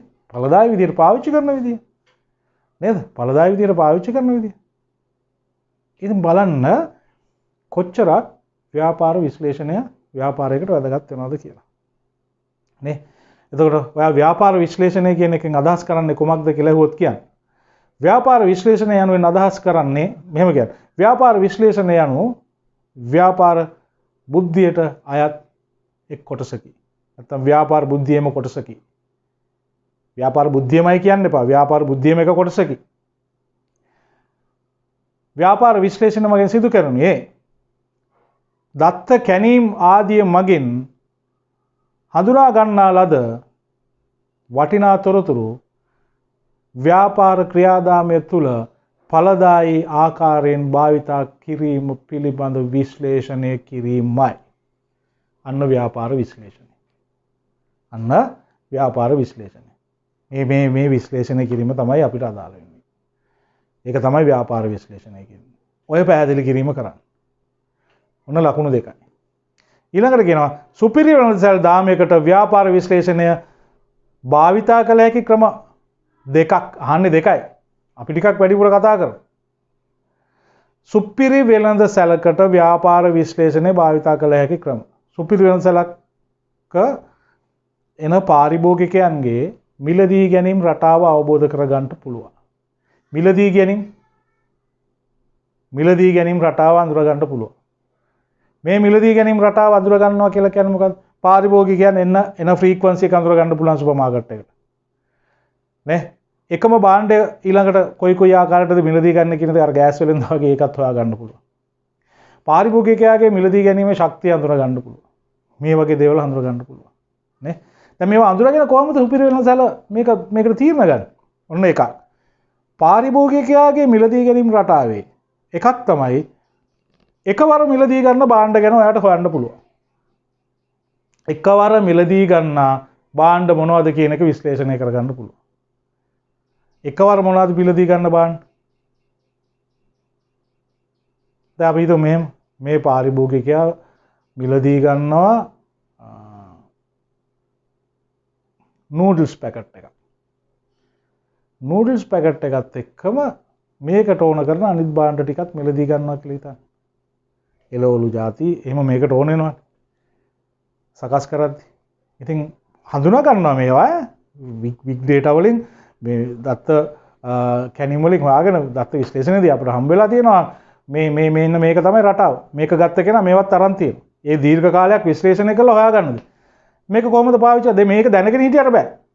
හරි. නූල්ස් එක්ක එළවලු ගන්නවා, ලීස් ගන්නවා, කැරට් ගන්නවා. ඉතින් ඕක හිතේ තියාගෙන හිටියා කියලා වැඩක් නැහැ. මොකක් හරි දෙයක් මේ වෙනුවෙන් කරන්න. මොකද්ද? එහෙනම් මේක සුපර් මාකට් එකේ මේ ලේඅවුට් එක හදනකොට ඇසිරින් අහුරලා තියෙන විදිහ බලලා ළඟ ඇහැ ගැටෙන විදිහට තෝරා ගන්න පහසු වෙන්න ඒවා ගබඩා කරන්නත් පුළුවන්කමක් තියෙනවා. ලේඅවුට් එක කියන එක වෙනස් වෙන්න සුදුසු දෙයක් නෙවෙයි. ලේඅවුට් එක වෙනස් වුණොත් මොකද වෙන්නේ? පාරිභෝගිකයා අමාරු වෙනවා. පාරිභෝගිකයාට මේක දැනගන්න කියන්නේ පාරිභෝගිකයාට ඊළඟට හොයාගන්න බෑ. පුරුදු වෙලා තියෙන එකම තැනක. මේ මෙතන තියෙනවා පරිප්පු, මෙතන තියෙනවා සීනි. මේක දන්නවා. මෙතන නිතරට යන. හැබැයි ඔක එකපාරට වෙනස් වුණාම පාරිභෝගිකයා අමාරු වෙනවා. ඒ නිසා ලේඅවුට් එක ඩිසයින් කරද්දී අපිට මෙන්න මේ වගේ දේවල් සාකච්ඡා මේ හිතන්න පුළුවන්. එහෙම හිතන්න නම් අපි ඒ රටාව දැනගන්න ඕන. අන්න එකක් ව්‍යාපාර විශ්ලේෂණය පාවිච්චි කරන්න පුළුවන්. ඊළඟට අපට පාරිභෝගිකයාගේ මිලදී ගැනීමේ හැකියාව දැනගන්න පුළුවන්. පාරිභෝගිකයාගේ මිලදී ගැනීමේ හැකියාව දැනගෙන ඊට පස්සේ ඒ මිලදී ගැනීමේ හැකියාවට ගැළපෙන භාණ්ඩ අපිට විකිණීම සඳහා ඉදිරිපත් කරන්න පුළුවන්. ඒ සඳහා ඉදිරිපත් කරන්න පුළුවන්. පාරිභෝගිකයාට වැඩිපුර සේවයක් සපයන සේවකයන් කවුද? වැඩි පාරිභෝගික සේවාවක් සපයන සේවකයන් හඳුනා ගැනීම සහ ඔවුන්ව අභිප්‍රේරණය කිරීම සඳහා විවිධ ක්‍රමවේදයන් භාවිතා කරන්න පුළුවන්. නේද? තව මොනවද කරන්න පුළුවන්? ඊළඟට පාරිභෝගිකයන්ගේ මිලදී ගැනීමේ රටාව ගැන අපි කිව්වා. සේවකයන් ගැන අපි කතා කරා. ෆ්‍රීකවන්සි එක බලන්න පුළුවන් පාරිභෝගිකයන් විවිධ භාණ්ඩ මිලදී ගන්න කාල පරාසයන් මොනවද කියලා. වැඩිපුරම පාරිභෝගිකයන් සුපර් මාකට් එකට නැත්නම් මේ සුපිරි වෙළඳ සැලට එන කාලවකවානු පිළිබඳ දැනගන්න පුළුවන්. ඒ කාලවකවානු වලදී වැඩිපුර භාණ්ඩ හිගයකින් තොරව ලබා දීමේ ක්‍රමවේදයක් අනුගමනය කරන්න පුළුවන්. හිගයකින් තොරව භාණ්ඩ ලබා දීමේ ක්‍රමවේදයක් අනුගමනය කිරීම උචිතයි. තව මොනවද කරන්න පුළුවන්? උදාහරණයක් විදිහට හිතන්න. වැටුප් ලබන සේවකයෝ එන කාලයක් තියෙනවා. එදාට වැඩිපුර බඩු ගෙනියන. මාසෙටම බඩු අරන් යනවා. එදාට වැඩිපුර බඩු අරන් යනවා. අනිත් දවස්වල අඩු වැඩි. টොප් අප් කරන එක විතරයි කරන්නේ. අඩු වෙන ඒවාට වැඩි. ඒ විදිහට ගම කරන්නේ. ඒ රටාව අඳුර ගන්න පුළුවන්. ඊට පස්සේ හිගයකින් තොරව භාණ්ඩ සැපයීම සඳහා අවශ්‍ය ක්‍රම. තමන්ගේ නිෂ්පාදන මේ විකුණන්න තියෙන නිෂ්පාදන පිළිබඳව අපිට තීරණය කරන්න පුළුවන්. නේ? මොනවද අපි වැඩිපුර විකුණන්න ඕනේ? මොන වගේ පාරිභෝගික දෙන්නේ? ඒ අයට වුණ දේවල් තමයි වැඩිපුර තියෙන්න ඕනේ. ඒ විදිහට අපිට සුපිරි වෙළඳ සැලකට මේක පාවිච්චි කරන්න පුළුවන්. දෙවෙනි ප්‍රශ්න ගැන අපි කතා කරමු. විද්‍යුත් වාණිජ්‍ය භාවිතා කිරීමෙන් සුපිරි වෙළඳසැලකට ලබාගත හැකි වාසි 3ක් සහ පාරිභෝගිකයන්ට ලබාගත හැකි වාසි 3ක්. ලකුණු 6ක් හම්බෙන එකක්. ගණන් කර කර ගන්න ලකුණු. සුපිරි වෙළඳසැලකට ලැබෙන වාසි මොනවාද විද්‍යුත් වාණිජ්‍ය හරහා? විද්‍යුත් වාණිජ්‍යයට අනුගත වීම හරහා එකක් සුපිරි වෙළඳසැලට 24/7 ඒ කියන්නේ ඕනෑම අවස්ථාවකදී දවසේ පැය 24ම සතිය දින 7ම කියන එක කියන්නේ 24/7 කියලා 24/7 ගනුදෙනු කිරීමේ හැකියාවක් ලැබෙනවා. ඊළඟට තමුන්ගේ වෙළඳපොළ පුළුල් කර ගැනීමේ හැකියාවක් ලැබෙනවා. විද්‍යුත් වාණිජ්‍ය ක්‍රමයනේ තියෙන්නේ. ඔන්ලයින් ඕඩර් එක ගන්න ඔන්ලයින්ම ඩිලිවර් කරනවා. එතකොට එතෙන්දී වෙළඳපොළ පුළුල් වෙනවා. දැන් අර ෆාම් ෆ්‍රෙෂ් එක්සැම්පල් එක ගන්නකො මම අර තුන්වෙනි ප්‍රශ්නේදී කතා කරමු. එළවලු බත්තර මුල්ලේ ඉඳන් විකුණනවා නම් ළඟපාත ටිකට විකුණ ගන්න පුළුවන්. ළඟපාත ඉන්න පාරිභෝගිකයෝ ටික තමයි එන්නේ. නේද? ළඟ එන්න පුළුවන් කට්ටිය නේ. ඒ අය තමයි එන්නේ. දුර බැහැර අයට දෙන්න බෑ. එහෙමනම් දුර බැහැර අයටත් මේක ලබා ගැනීමේ හැකියාවක් තියෙනවා ඔන්ලයින් ක්‍රමයට. සුපිරි වෙළඳසැල විද්‍යුත් වාණිජයට අනුගත වුණාම වැඩිපුර පාරිභෝගිකින් පිරිසකට සේවය සැලසීමේ හැකියාවක් ලැබෙනවා. තමුන්ගේ වෙළඳපොළ ව්‍යාප්ත කරගන්න පුළුවන්. ඊළඟට තමුන්ට මේ භෞතික ඉඩකඩ පිළිබඳ තියෙන ගැටලුව අඩු කරනවානේ. මොකද ෆිසිකලි එන කස්ටමර්ස්ලට තමයි බඩු එතන තියෙන්න ඕනේ. ඒගොල්ලෝ රාක්කෙන් අරගෙන කාට් එකට දාගන්න බඩු තියෙන්න ඕනේ. එතකොට භෞතික ඉඩකඩ ගැටලුවක් එනවා. නමුත් විද්‍යුත් වාණිජයේදී එහෙම නැහැ. එතන බඩු තියෙන්න ඕනේ නැහැ. නේ විද්‍යුත් වාණිජය තියෙන කෙනා තමුන්ගේ සප්ලයර් එකෙන් කෙලින්ම ඩිලිවර් කරන්නත් පුළුවන්. සප්ලයර් එකෙන් කස්ටමර්ට. හරි? එහෙම ඩිලිවර් කිරීමේ හැකියාවකුත් තියෙනවා. එහෙනම් බලන්න කොච්චරක් වැදගත් වෙනවද කියලා. නේ? කොච්චරක් වැදගත් වෙනවද කියලා. කොච්චරක් අපිට මේවා භාවිතා කරන්න පුළුවන්ද විද්‍යුත් වාණිජය හරහා අපිට මොනතරම් බෙනිෆිට්ස් ලැබෙනවද කියන එක. නේ? එතකොට ඒක එක වාසියක්. පිරිවැය ඉතිරි කරගන්න පුළුවන්. නේ? අනවශ්‍ය විදිහට අපිට පාරිභෝගිකයන් ගෙන්වාගෙන අවශ්‍ය කරන ඉඩකඩ පහසුකම් සැපීම කියන්නේ ගැටලුවක්. ඒ ඉඩ පහසුකම් සැපීම ගැටලුවක්. ඒ නිසා අපට වියදම අඩු කරගන්න පුළුවන්. ඒ පහසුකම් සැපීම වායු සමීකරණ යන්ත්‍රයක් ක්‍රියාත්මක වුණත් ඒ පිළිබඳ ගැටලුවක් තියෙනවානේ. ඉතින් ඒ අවශ්‍ය කරන පහසුකම් සැපීම අවශ්‍ය වෙන්නේ නැහැ. මොකද විද්‍යුත් වාණිජයට අනුගත වීම නිසා. ඔය කියන්නේ අපි පාරිභෝගික ව්‍යාපාරයක් පැත්තෙන් එහෙම නැත්නම් අපි ගොස් සුපර් මාකට් එකක පැත්තෙන්. මේකට එන කස්ටමර්ස්ලාගේ පැත්තෙන් ගත්තොත් අංක 1 මෙයාලටත් පුළුවන් 24 පැයම ගනුදෙනු කරන්න. ඕනම ස්ථානයක සිට ඕනම වෙලාවකදී ගනුදෙනු කිරීමේ හැකියාවක් තියෙනවා. ඒක පාරිභෝගිකයන්ටත් ලැබෙන අවස්ථාවක්. එතනින් එහාට ගියාම ඔබට පාරිභෝගිකයාට පුළුල් පරාසයක භාණ්ඩ තෝරා ගැනීමේ හැකියාවක් පවතිනවා. පුළුල් පරාසයක භාණ්ඩ තෝරා ගැනීමේ හැකියාවක් පවතිනවා. එතකොට ඒ නිසා ගුණාත්මක භාණ්ඩ ලබා ගන්න පුළුවන්කමක් තියෙනවා සංසන්දනය කරලා. ඊළඟට තවත් දෙයක් තමයි මේ පාරිභෝගිකයාට අනිත් පාරිභෝගිකයන් මේ භාණ්ඩය පිළිබඳ මොනවද කියලා තියෙන්නේ කියලා. ඔබ හිතන්න විදුලි පංකාවක් මෙලදී ගන්නවා කියලා. මේ විදුලි පංකාව පිළිබඳ අනෙකුත් පාරිභෝගිකයන් මොනවද කියලා තියෙන්නේ. මේකට දීලා තියෙන කමෙන්ට්ස් මොනවද? මේ වගේ දේවල් බලලා පාරිභෝගිකයාට පුළුවන් තීරණය කරන්න මේ භාණ්ඩය මිලදී ගන්නවද නැද්ද? මොකක්ද කියන දේ පිළිබඳ අනිත් අයගේ එක්ස්පීරියන්ස් එක අපිට ලබා ගන්න පුළුවන්. තවදුරටත් බැලුවොත් එහෙම පාරිභෝගිකයන්ට භාණ්ඩ මිලදී ගන්න කියන්නේ ගුණාත්මක භාණ්ඩ මිලදී ගන්න ඕනම ස්ථානයකින් පුළුවන්. ඒ කියන්නේ අපි ෆිසිකලි කරන අපි ළඟ තියෙන සුපර් මාකට් එකට යනවා. හැබැයි ගුණාත්මක භාණ්ඩ පවතින විද්‍යුත් වාණිජ අලෙවිසලකින් අපට විද්‍යුත් ක්‍රමයට භාණ්ඩ ගුණාත්මක භාණ්ඩ ලබා ගැනීමේ හැකියාවක් තියෙනවා. දැන් අපි eBay එකෙන් ඕඩර් කරලා ගන්න. ලංකාවෙත් නෙවෙයි පිටරටක තියෙන. නේ? ඉතින් ඒ වගේ විද්‍යුත් වාණිජ ක්‍රමයට අනුගත වීම හරහා පාරිභෝගිකයාටත් ව්‍යාපාරිකයාටත් යන පාර්ශ්ව දෙකටම වාසි අත් වෙනවා. ඒවා තමයි අපි කතා කරේ. ඔබට කියන්නේ සඳහන් කරන්න කියලා. නේද? මේක සඳහන් කරන්න කියලානේ කියන්නේ. සඳහන් කරන්න කියපුවම ඔක සඳහන් කරාම ඇති විස්තර කිරීම අනවශ්‍යයි. එකිනෙක විස්තර කරන්න යන්න බෑ නිකන් සඳහන් කරන්න. හරි අවශ්‍ය ලකුණු ප්‍රමාණය හම්බ වෙනවා ලකුණු 6යි. ලකුණු 6ක් ලබා ගන්න පුළුවන්. හොඳයි. අපි ඊළඟ ප්‍රශ්නය සාකච්ඡා කරමු. ප්‍රශ්න අංක 5 කියනවා මේ සමාජ මාධ්‍ය සමාජ ජාල සහ සයිබර් අවකාශය සයිබර් තර්ජන මේවට අදාළ අපි කතා කරපු මේ ආරක්ෂාව තොරතුරු ආරක්ෂාව ඊළඟට ආචාර ධර්ම වලට අදාළ පාඩමක් තමයි මේ ප්‍රශ්න. ඒ පාඩමෙන් අහලා තියෙන ප්‍රශ්න තමයි මේ. ජනතාව එකිනෙකා අතර අන්තර්ක්‍රියාකාරී වන ආකාරය සමාජ මාධ්‍ය විසින් හැමදාටම වෙනස් කර ඇත. වෙනස් වෙලා තියෙනවානේ. සෝෂල් මීඩියා පාවිච්චි කරන්න ගත්තට පස්සේනේ මිනිස්සු කතා බහ කරගන්න ඒ හැම දෙයකම ඔන්න සමාජ මාධ්‍ය හරහා හැමදේම වෙනස් වෙලා තියෙනවා.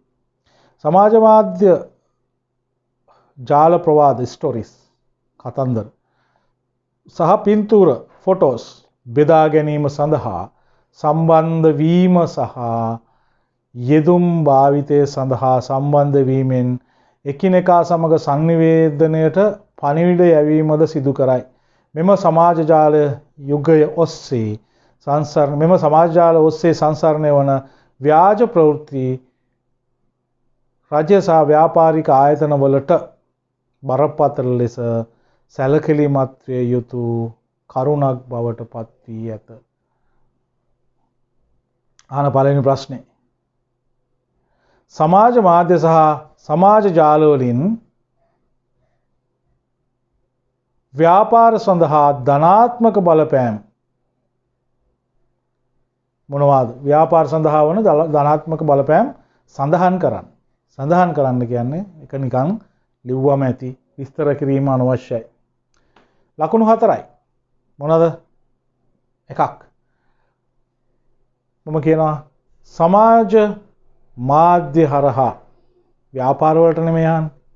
ව්‍යාපාර සඳහාම ලියන මිසක් පාරිභෝගිකයා පොදු ජනතාව ගැන නෙවෙයි මෙතෙන්දී අහලා තියෙන්නේ. 1. තමන්ගේ භාණ්ඩ හා සේවා ව්‍යාපාරයේ භාණ්ඩ හා සේවා පුළුල් පාරිභෝගිකයන් පිරිසක් අතර ප්‍රචලිත කිරීම පළවෙනි කාරණා. පුළුල් පාරිභෝගිකයන් පිරිසක් අතර ප්‍රචලිත කරන්න පුළුවන්. ඊළඟ කාරණාව කියනවා සමාජ මාධ්‍ය හරහා ඉලක්කගත පාරිභෝගිකයන් වෙත ළඟාවීමට හැකියවීම නේ ඉලක්කගත පාරිභෝගිකයන් වෙත ළඟාවීමට ඇති හැකියාව නිසා සමාජ මාධ්‍ය වඩාත් වැදගත් අලෙවි කරන උපාංගයක් වීම අලෙවි කරන උපකරණයක් වීම. අලෙවි කරන උපකරණයක් අපිට සමාජ මාධ්‍ය පාවිච්චි කරන අලෙවිකරණය සඳහා භාවිතා කිරීමට. ඊළඟට තමන්ගේ පාරිභෝගිකයන් එක්ක නිතර නිරත වීමට හැකියවීම එන්ගේජ්මන්ට් වල නිතරම පාරිභෝගිකයන් සමග sannivedanaya කිරීම සඳහා ඉඩ ප්‍රස්ථා සලසන්න පුළුවන් සමාජ මාධ්‍ය හරහා. නේද? සමාජ මාධ්‍ය හරහා. ඊළඟට තව මොනවද කියන්න පුළුවන්? තරඟකාරී වාසි අත්පත් කර ගැනීමට ඇති හැකියාව. Tamanට තියෙනවා නම් සෝෂල් මීඩියා සමග වැඩ කරන ස්ට්‍රැටජි එකක් අනිත් අයට සාපේක්ෂව එනම් අපිට වැඩි තරඟකාරී වාසියක් අත්පත් කර ගැනීමේ හැකියාවක් තියෙනවා. ඊළඟ කාරණාව වඩාත් හොඳ පාරිභෝගික සේවාවක් ලබා දීම සඳහා මේ ඊටමත් වැදගත් වෙනවා. වඩාත් හොඳ පාරිභෝගික සේවාවක් සැපයීම සඳහා වැදගත් කරුණක් වෙනවා. හොඳයි. මේ අපි කතා කරේ කාරණා ව්‍යාපාරයක් සඳහා වන ධනාත්මක බලපෑම් මොනවාද කියන කාරණා. ඊළඟ ප්‍රශ්නෙන් අහනවා සමාජ මාධ්‍ය හරහා අසත්‍ය පුවත් සංසරණය වීම අවම කර ගැනීමට ගත හැකි ක්‍රියාමාර්ග පියවරයන් විස්තර කරන්න. අසත්‍ය මේක සාමාන්‍ය පොදු ප්‍රශ්නයක් නෙමේ දවස්වල. Fake news. සමහරලාට දැන් මේ වසංගත සමයේදී සමහර පුද්ගලයෝ මිය ගියා කියලා ආරංචි එනවා. ඊට පස්සේ ඒක බොරු කියලා කියනවා. ඊට පස්සේ ඇත්තටම මිය ගිය වෙලාවලුත් තියෙනවා. ඊළඟට තව මොනවද වෙන්නේ? සමහර පුද්ගලයන්ගේ කීර්ති නාමයට හානි වෙන ආකාරයේ දේවල්, ව්‍යාපාර වලට කීර්ති නාමයට හානි වෙන ආකාරයේ බොරු ප්‍රවෘත්ති, ඒවා තමයි අපි කියන්නේ ෆේක් නැත්නම් ව්‍යාජ අසත්‍ය ප්‍රවෘත්ති කියලා. මේ වගේ දේවල් අවම කරගනිද්දී එකක් තමයි අපිට හිතෙනවා මේ බලපෑම අවම කරගනිද්දී මේ නියාමනය කිරීම මේ අසත්‍ය ප්‍රවෘත්ති නියාමනය කරන්න රජයේ නියෝජිත ආයතනයක් පැවතිය යුතුයි. ඒ රාජ්‍ය නියෝජිත ආයතන වල සහයෝගය ලබා ගත යුතුයි. SL සර්ට් වගේ ලංකාවේ ගත්තොත් අපිට මේ වගේ දේවල් පිළිබඳ අවධානය යොමු කරන්න පුළුවන්. උපදෙස් ලබා ගැනීමට, නියාමනය කිරීමට සහ ඒවා පිළිබඳ යම් ක්‍රියාමාර්ග ගැනීමේදී ඒ කන්සල්ටන්සි එක උපදෙස් ලබා ගැනීම ඉතාම වැදගත් වෙනවා. ඊළඟ දේ තමයි අදාළ ප්‍රවෘත්තිය ව්‍යාජ එකක් බවට කමෙන්ට් කරන්නට හරි නේද? තමන්ගේ හිත ඇති පාර්ශවයන් නැත්නම් තමන්ගේ මිතුරු කණ්ඩායම ඒකට පොළඹවා ගන්න ඕනේ මෙන්න මේක බොරු එකක්. මේ ප්‍රවෘත්තිය වැරදි කියලා ඒක රිපෝට් කරන්න පුළුවන් අපිට. ඒ රිපෝට් කරලා මේක බ්ලැක් ලිස්ට් කරන්න, ඒකට බලපෑමක් ඇති කරන්න පුළුවන්. ව්‍යාජ ප්‍රවෘත්ති හා සටන් කිරීමට සමාජ මාධ්‍ය හා සම්බන්ධ මෙවලම් පාවිච්චි කිරීම. විවිධ ටූල්ස් තියෙනවා ඒවා පාවිච්චි කරන්න පුළුවන්. ඊළඟට සමාජ මාධ්‍යයක පළවෙන දෙයක් අපි ෂෙයා කරන්න ඉස්සෙල්ලා තව කීප වතාවක් මේ ගැන හිතන්න ඕනේ. නේ? ඒක දැනුවත් වෙන්න ඕනේ. බෙදා හැරීමට පෙර මේක එන මූලාශ්‍රය මොකද්ද? කවුද මේක කියලා තියෙන්නේ කියන දේ පිළිබඳව අපි වැඩි අවධානයක් යොමු කරලා අධ්‍යයනය කරන්නට වුණා. ඒක තවත් කාරණාවක්. හොඳයි, ඒකේ ඒ කොටසේ ප්‍රශ්න දෙකක් තියෙනවා. ලකුණු 6ක් ලබා ගන්න පුළුවන්. B කොටසට යනවා. සයිබර් ආරක්ෂාව යනු දත්ත පරිගණක හෝ ජංගම උපාංග වලට සිදු කළ හැකි පහර දීමක් වන ඕනෑම කඩාකප්පල්කාරී කිරීමක් වැළැක්වීම හෝ අඩු කිරීම සඳහා භාවිතා කරන ආරක්ෂක ක්‍රියාමාර්ග වේ. ඔබ විසින් කළ යුතු දෑ සයිබර් ආරක්ෂාව වැඩි දියුණු කිරීම සඳහා යොදාගත හැකි පියවර දෙකක්. මෙතන තියෙන සඳහන් කරන්න නෙවෙයි, පැහැදිලි කරන්න. ක්‍රම දෙකක් පැහැදිලි කරන්නයි වුණා. ඒ කියන්නේ සඳහන් කිරීම ප්‍රමාණවත් නැහැ. ඒ නිසා තමයි ක්‍රම දෙකක් ඔබ පැහැදිලි කරනකොට ලකුණු 4ක් ලැබිලා තියෙන්නේ. ලකුණු 4ක් ලැබෙන්නේ ඒ නිසා. හොඳයි, මොනවද අපි මෙතනදී පාවිච්චි කරන්න පුළුවන්ද? කාරණා ගොඩක් තියෙනවා. ඔබ එයින් දෙකක් ලිව්වම ඇති. කාරණා ගොඩ ඔබට පැහැදිලි වෙනවා. මේ ස්ක්‍රීන් එකේ ප්‍රදර්ශනය වෙනවා. මම ඒවා කීපයක් ඔබට පැහැදිලි කරනවා.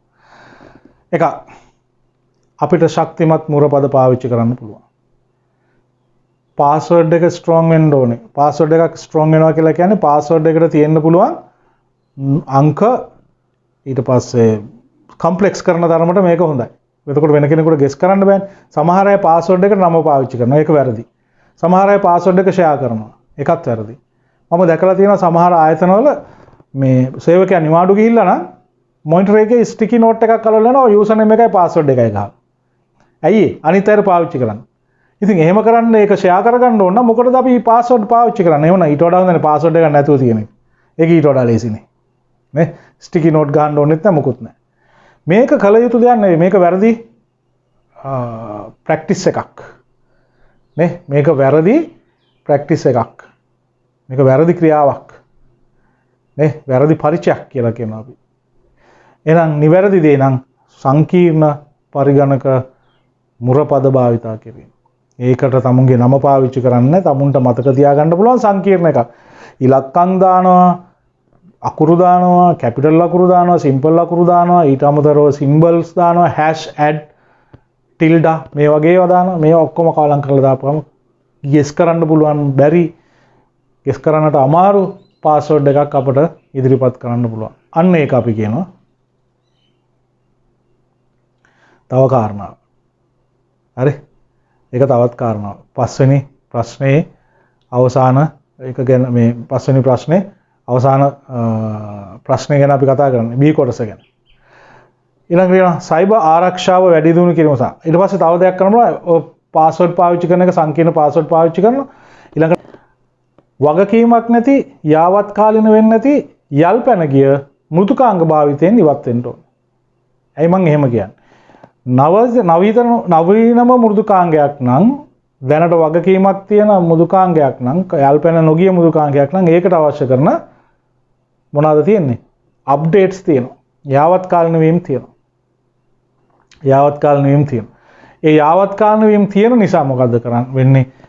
ආරක්ෂාවට අවශ්‍ය කරන දේවල් සකස් වෙනවා.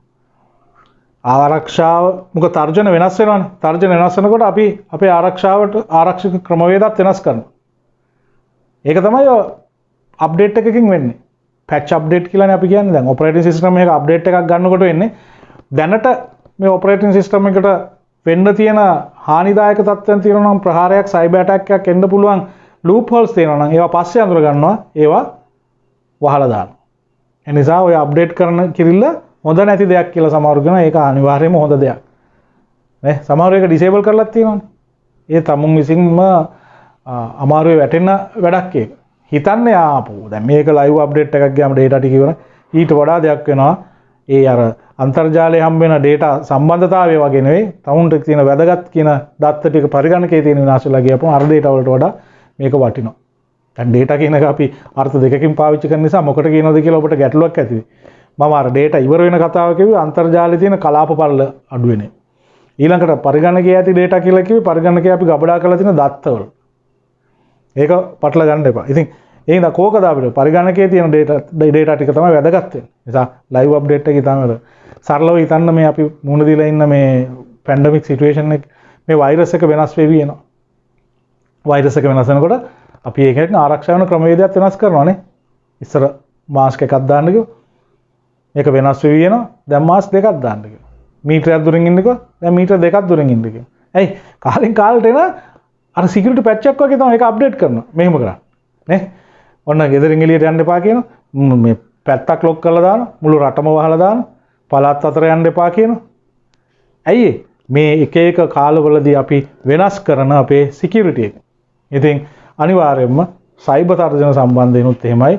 අපි අර අප්ඩේට් වෙන්නේ නැති Windows XP වගේ Windows 98 වගේ ඔපරේටින් සිස්ටම් එකක් අදත් මම දැකලා තියෙනවා. සමහර ආයතන වල තාම Windows XP පාවිච්චි කරනවා. ඒවට තර්ජනයන් වැඩි. ඇයි අප්ඩේට් නැහැ, පැච් නැහැ. ඒ වෙනස් වෙච්ච දේවල් වලට වෙනස් කරලා නැහැ. මොකද ඒක ඔබ්සලීට් නේ. ඒක අතහැරලා තියෙන්නේ. ඒක යාවත් කාලෙ වෙන්නේ නැහැ. ඔෆිෂියලි අතහැරලා තියෙන්නේ. ඔෆිෂියල් ඔපරේටින් සිස්ටම් එකක් අතහැරියම ආයි ඒක පස්සේ යන්න බෑ. සමහරව ඒක දානවනේ. මේකේ හාම් එකක් නැහැ. මේක අතහැරපු ඔපරේටින් සිස්ටම් එකක්. ඒ නිසා මේක සල්ලි දීලා ගන්න ඕනේ නැහැ. අපිට නඩු දාන්න නැහැ. නඩු වගේ නෙවෙයි ඊළඟට අපිට සිද්ධ වෙන තර්ජනය. හරි. එතකොට ඒක එකක්. යල් පැන ගියපු මෘදුකාංග බල. ඊළඟට අපට එන ඊමේල් විවෘත කරද්දී, විද්‍යුත් තැපැල් විවෘත කරද්දී අපට තහවුරු කරගන්න බැරි විද්‍යුත් තැපැල් විවෘත කිරීමේ වලකින්න ඕන. තහවුරු කරගත නොහැකි විද්‍යුත් තැපැල් තියෙනවා නම් ඒක තර්ජනයක් වෙන්න ඉඩ කර තියෙනවා. අපි ඒක තහවුරු කරන්න බැරි විද්‍යුත් තැපැල් විවෘත කිරීමෙන් වැළකී සිටිනවා. හරි. තහවුරු කරන්න බැරි දේවල් අපි විවෘත කරන්නේ නැහැ. ඊට පස්සේ අපිට ප්‍රතිවෛරස් වැඩසටහන නැත්නම් ඇන්ටිවෛරස් ප්‍රෝග්‍රෑම් එකක් පාවිච්චි කරන්න පුළුවන්.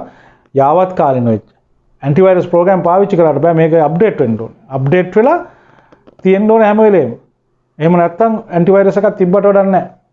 නේ? දැන් හරියට ගේට් එක ළඟ සිකියුරිටි ගාඩ් කෙනෙක් ඉන්නවා. යුනිෆෝම් එකක් ඇඳලා නේ? ඔක්කොම කරලා තියෙනවා. හැබැයි මනුස්සයාට මේ වෙපන් එකක් නැහැ. නේ?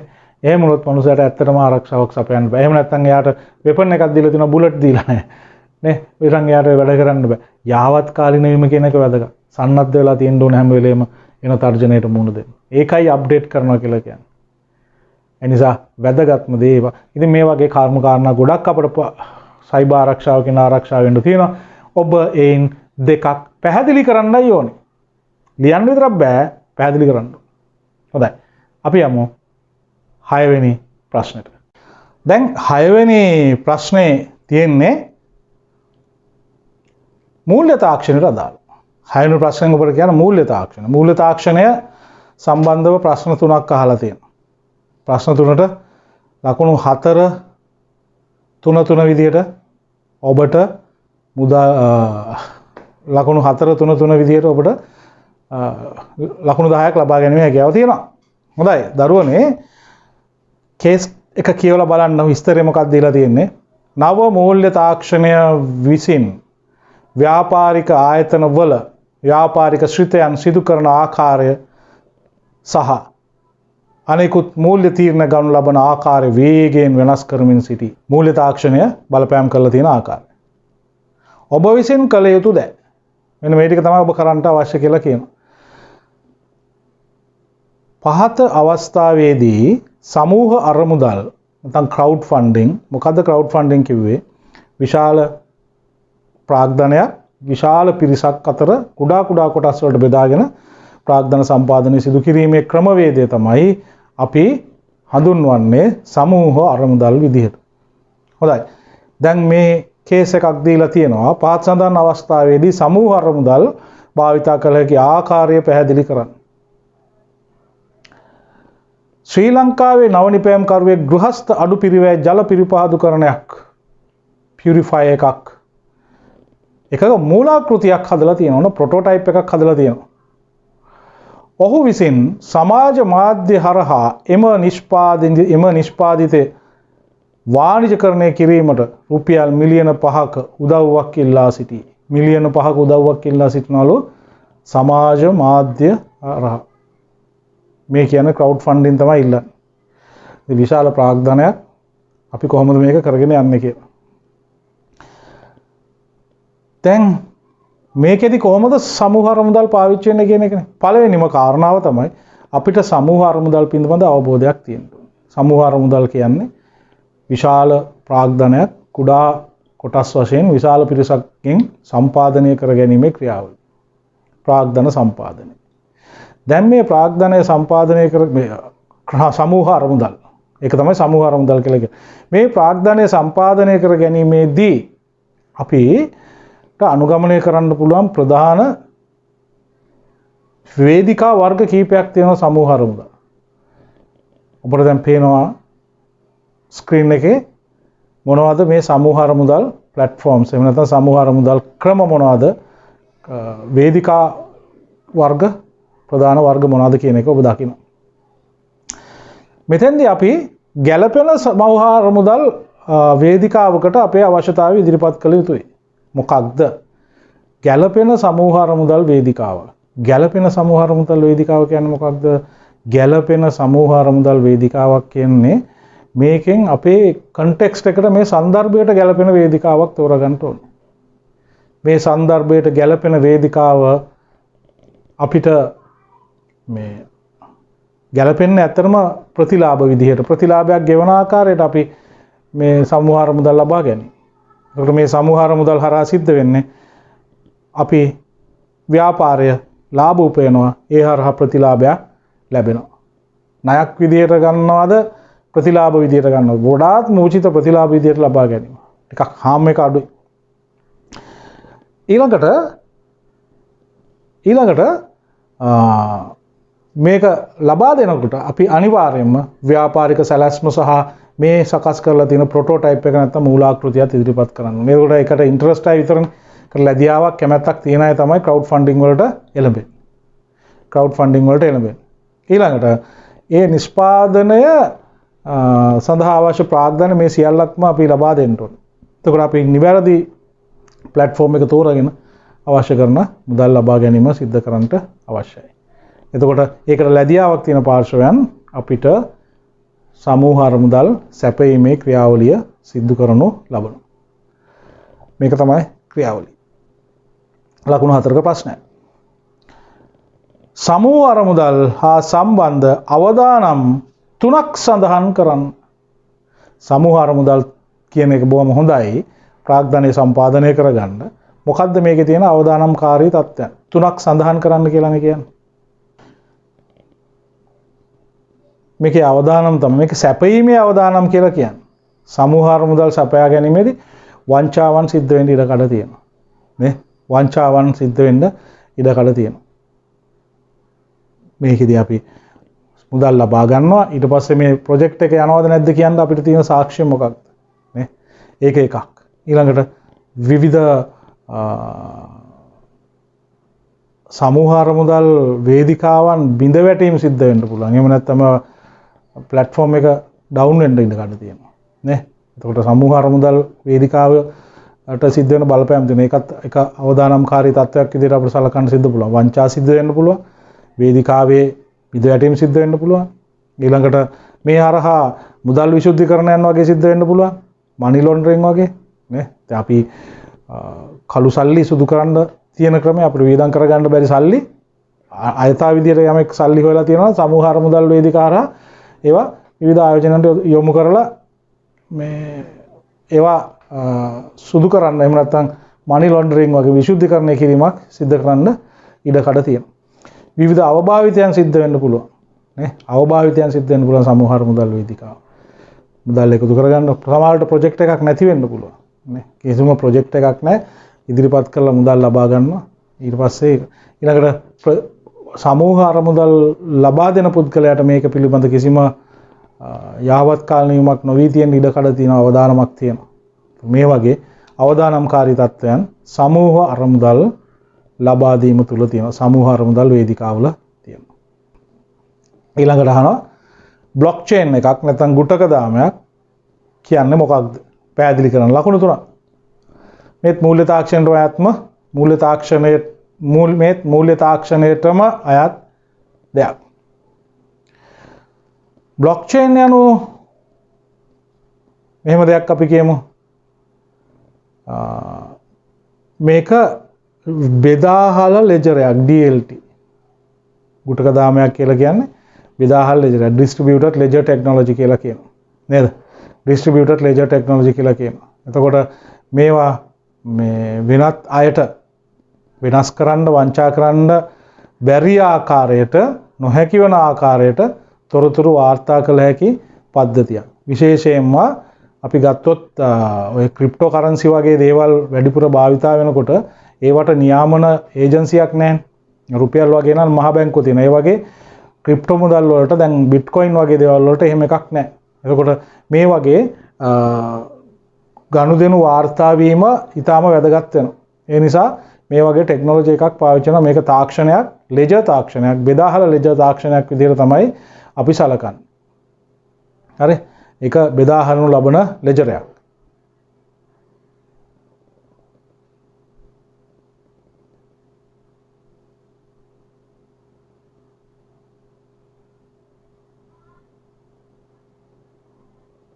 ඊළඟට මේකේ ගනුදෙනුවක් සිද්ධ වෙච්ච ගමන් ට්‍රාන්සැක්ෂන් එකක් සිද්ධ වෙච්ච ගමන් මේ බෙදාහල ලෙජරේ හැම පාර්ශවයකම යාවත් කාලීන වීමකුත් සිද්ධ වෙනවා. යාවත් කාලීන වීමකුත් සිද්ධ වෙනවා. නේද? එතකොට සහභාගී වී ඉන්න පුද්ගලයන් නේද? විකේන්ද්‍රණය වෙලා ඉන්නේ. මේක භාවිතා කරන අය විකේන්ද්‍රණය වෙලා ඉන්නේ. මේ විකේන්ද්‍රණය වී ඇති දත්ත පදනම් කළමනාකරණය කිරීමේ ක්‍රමවේදයක් විදිහටත් අපිට බ්ලොක් චේන් හඳුන්වන්න පුළුවන්. බෙදාහල ලෙජරයක් සරලව මතක තියාගන්න බ්ලොක් චේන් කියන්නේ බෙදාහල ලෙජරයක් ඩිස්ට්‍රිබියුටඩ් ලෙජර් ටෙක්නොලොජි කියලා කියනවා. 7 වෙනි ප්‍රශ්නේ අපි 6 වෙනි ප්‍රශ්නේ සාකච්ඡා කළා. අපි බලමු 7 වෙනි ප්‍රශ්නය කුමක්ද කියලා. සීමා සහිත ගෝල්ඩන් ලීෆ් සමාගම දේශීය සහ විදේශීය වෙළඳපොළට ඉහළ ගුණත්වයෙන් යුතු උඩ රට සහ පහත රට තේ නිෂ්පාදනය කරනු ලබන ශ්‍රී ලාංකීය තේ සන්නාමයකි. ගෝල්ඩන් ලීෆ් කියලා කියන්නේ ටී බ්‍රෑන්ඩ් එකක්. මේකේ උඩ රට සහ පහත රට තේ නිෂ්පාදනයන් සපයන.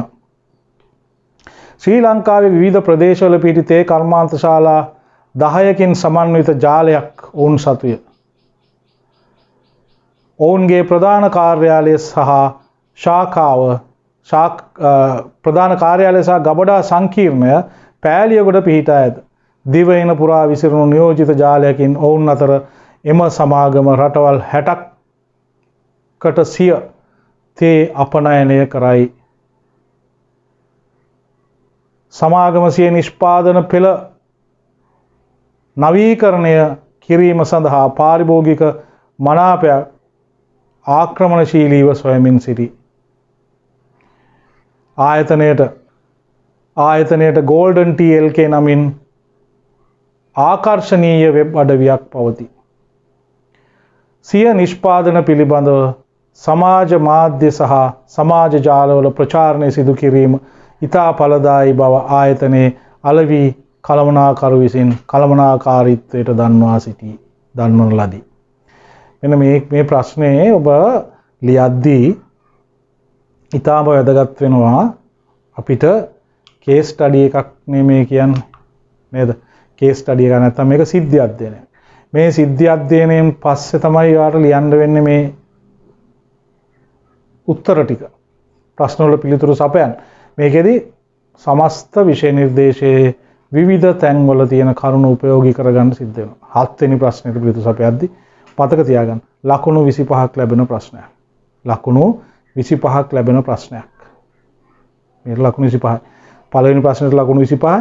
අන්තිම ප්‍රශ්නයට ලකුණු 25යි. ලකුණු 50ක් එතන. අනිත් ප්‍රශ්න වලින් 50යි. හරි මේක අරින්න හිතාගෙන යන්න එපා. අතාරින්න බෑ ඔබට. අතාරියොත් ලකුණු නැති වෙන එක විතරයි වෙන්නේ. මේක අතාරින්න පුළුවන් ප්‍රශ්නයක් නෙවෙයි. කිසිම ප්‍රශ්නයක් අතාරින්න බෑ. ඔක්කොටම ලියන්න ඕනේ. හැබැයි මේක වැඩි ලකුණු ප්‍රමාණයක් ලැබෙන නිසා මේකට සූදානම් වී යන එක ඔබට ඉතාම වැදගත් වෙනවා. මම 2021 ප්‍රශ්නෙත් මම 2021 ප්‍රශ්නෙත් මේ විදිහටම කතා කරනවා. සීමා සහිත ගෝල්ඩන් ලීෆ් සමාගම ගැන තමයි අපිට මේ දීලා තියෙන්නේ. දැන් කියන ප්‍රශ්න ඉහත සිද්ධිදාමය සඳහා තොරතුරු තාක්ෂණය මගින් පාරිභෝගිකයන්ගේ මිලදී ගැනීමේ මනාපයන් ප්‍රවණතාවයන් පිළිබඳ දර්ශකයක් ලබා දීම කළ හැක්කේ කෙසේදයි පැහැදිලි කරන්න. උපකල්පන අවශ්‍ය ප්‍රමාණයක් ඇත්නම් භාවිතා කරන්න. අවශ්‍ය උපකල්පන තියෙනවා නම් ඒ කැමති උපකල්පනයක් පාවිච්චි කරන්න පුළුවන්. නේ? මේක සිද්ධිදාමය සඳහා තොරතුරු තාක්ෂණය මගින් පාරිභෝගිකයන්ගේ මිලදී ගැනීමේ මනාපයන් ප්‍රවණතාවයන් පිළිබඳ දර්ශකයක් ඉන්සයිට් එකක් ලබා දීම කළ හැක්කේ කෙසේදයි පැහැදිලි කරන්න. හරි? අපි බලමු මේ ලකුණු 4ක් තියෙන ප්‍රශ්නෙට කොහොමද පිළිතුරු සපයන්නේ. හොඳයි. උපකල්පන විදිහට අපි හිතමු මොනවද මෙයාට කරන්න පුළුවන්. දැන් තාක්ෂණය භාවිතා කරද්දී මේගොල්ලෝ තාක්ෂණිකව සන්නද්ධ වෙලා ඉන්නවා කියන උපකල්පනය අපිට තියන්න සිද්ධ වෙනවා. එහෙම නැතුව මේ ප්‍රශ්නෙට පිළිතුරු දෙන්න බෑ. උපකල්පනයක් විදිහට ඔබට කියන්න පුළුවන් පාරිභෝගිකයන් සඳහා අවශ්‍ය කරන ජාල කරන පහසුකම් තියෙනවා. නේද? ඊට පස්සේ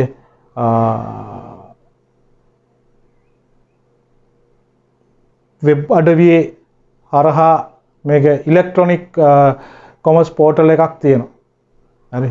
ඉලෙක්ට්‍රොනික කොමර්ස් පෝර්ටල් එකක් නැත්නම් විද්‍යුත් වාණිජ්‍ය වෙබ් අඩවියක් තියෙනවා. නැත්නම් විද්‍යුත් වාණිජ්‍ය සිදු කළ හැකි යම්කිසි ක්‍රමවේදයක් ඔවුන් සතුව තියෙනවා කියලා වෙබ් අඩවිය අර golden.t.lk කියන වෙබ් අඩවිය අපි කියමුකෝ මේ e-commerce enable කරපු එකක් කියලා. ඉලෙක්ට්‍රොනික කොමර්ස් නැත්නම් විද්‍යුත් වාණිජ්‍ය ක්‍රමවේදයන්ගෙන් පිරුණු එකක් කියලා, සපිරුණු එකක් කියලා. අන්න ඒකත් හිතේ තියාගෙන අපි ඉදිරියට මේ පළවෙනි ප්‍රශ්නෙට පිළිතුර සපයමු. මොකද්ද මෙතෙන්දි කරන්න පුළුවන්? මොනවද අපිට පාවිච්චි කරන්න පුළුවන්? නේද?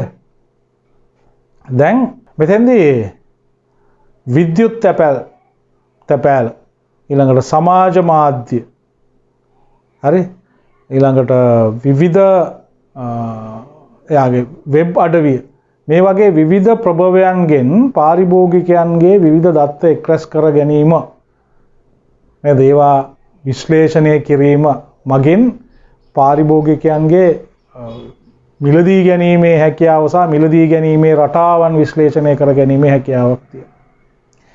ආයතනය තමන්ගේ වෙළඳ නාමය ප්‍රවර්ධනය කර ගැනීම මෙන්ම නේද? වෙළඳ නාමය ප්‍රවර්ධනය කරගන්න සෝෂල් මීඩියා වගේ දේවල් පාවිච්චි කරන්න හැකියාවක් තියෙනවා. සෝෂල් මීඩියා පාවිච්චි කරලා තමුන්ට ගැළපෙන පාරිභෝගික පිරිසක් ලං කරගන්න, තමුන්ට ගැළපෙන පාරිභෝගික පිරිසක් සමග තොරතුරු නිතරම එන්ගේජ් වෙන්න, එහෙම නැත්නම් මම කිය නිරත වීම කරන්න, පාරිභෝගිකයන් දැනුවත් කරන්න.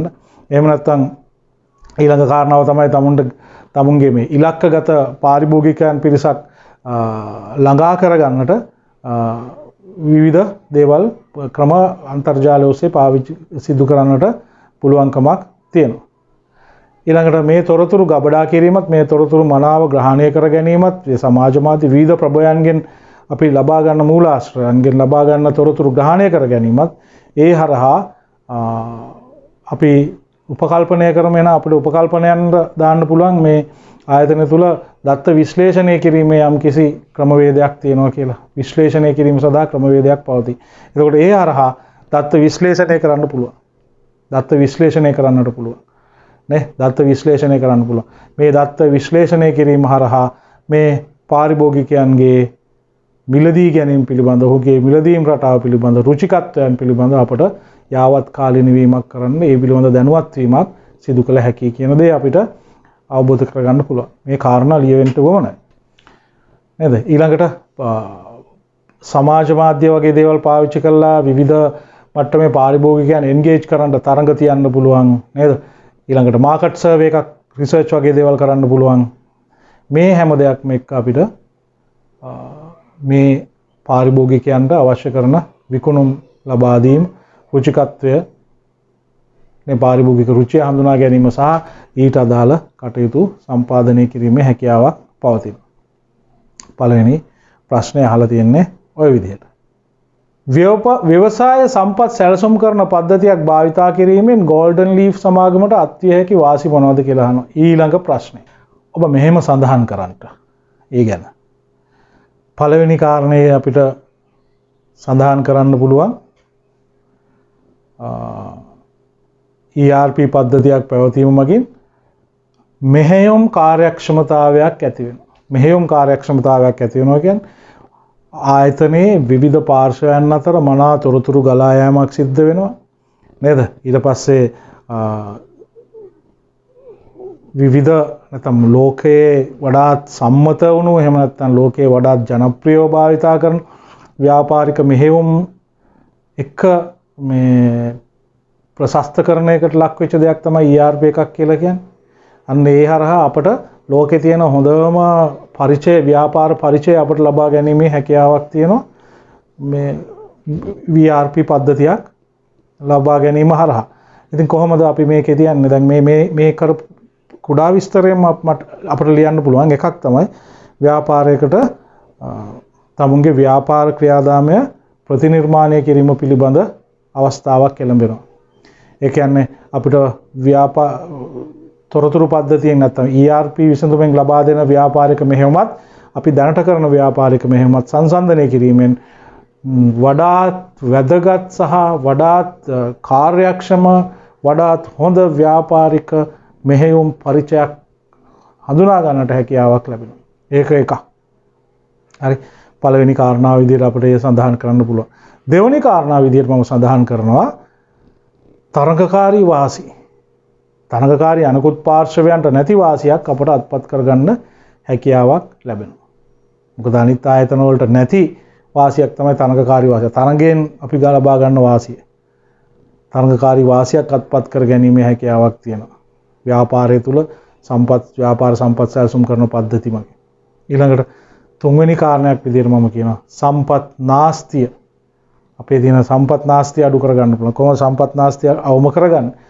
අනවශ්‍ය ලෙස මිලදී ගැනීම අනවශ්‍ය මිලදී ගැනීම අඩු වෙනවා නේද? සම්පත් අවභාවිතා කිරීම එහෙම නැත්නම් සම්පත් අවභාවිතා කිරීමක් සිද්ධ වෙනවා නම් සම්පත් වල ප්‍රශස්ත ප්‍රයෝජන ලබා නොගැනීමක් තියෙනවා නම් මේ වගේ අර ව්‍යාපාර ක්‍රියාදාමයන්ත් එක්කම ව්‍යාපාර ක්‍රියාදාමයත් සමගම සිද්ධ වෙන ව්‍යාපාරික මෙහෙයුමක් නිසා විසඳුමක් නිසා ඉහළම සම්පත් උපයෝජනයක් සිදු කරමින් නාස්තිය අවම කර ගැනීමේ හැකියාවක් ව්‍යාපාරික සම්පත් සැලසුම් කරන පද්ධති හරහා සිද්ධ වෙනවා. ඊළඟ දේ තමයි මේ විවිධ මොඩියුල අතර තියෙන සම්බන්ධ. මේක මොඩියුල ආකෘතියක්නේ. මොඩියුල ආකෘතියක් නිසා මේ මොඩියුලයක් ගොඩක් වෙලාවට එක ඩිපාර්ට්මන්ට් එකක නැත්නම් එක බිස්නස් ඔපරේෂන් එකක තියෙන මේවමක් ආවරණය කරන්න තමයි මේක සඳහන් වෙලා තියෙන්නේ.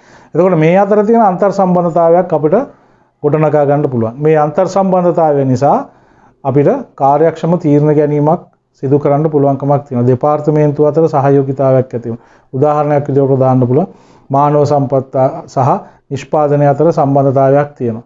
එතකොට කාර්යක්ෂමව මානව සම්පත නිෂ්පාදනය සඳහා භාවිතා කර ගැනීමේදී මෙම සහයෝගිතාවය ඉතාමත් වැදගත් වෙනවා.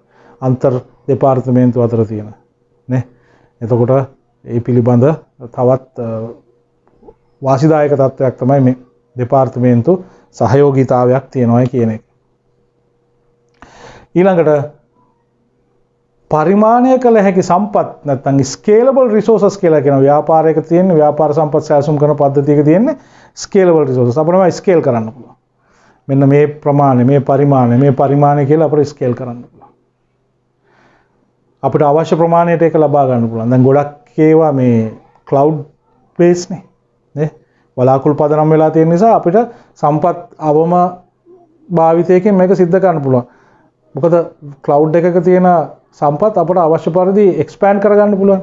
දැනට අපිට ස්ටෝරේජ් නැත්නම් ගබඩා කිරීමේ හැකියාව අවශ්‍ය කරන්නේ ටෙරාබයිට් 1යි. ඉතින් ඒක අපි ක්ලවුඩ් එකෙන් ගන්නවා.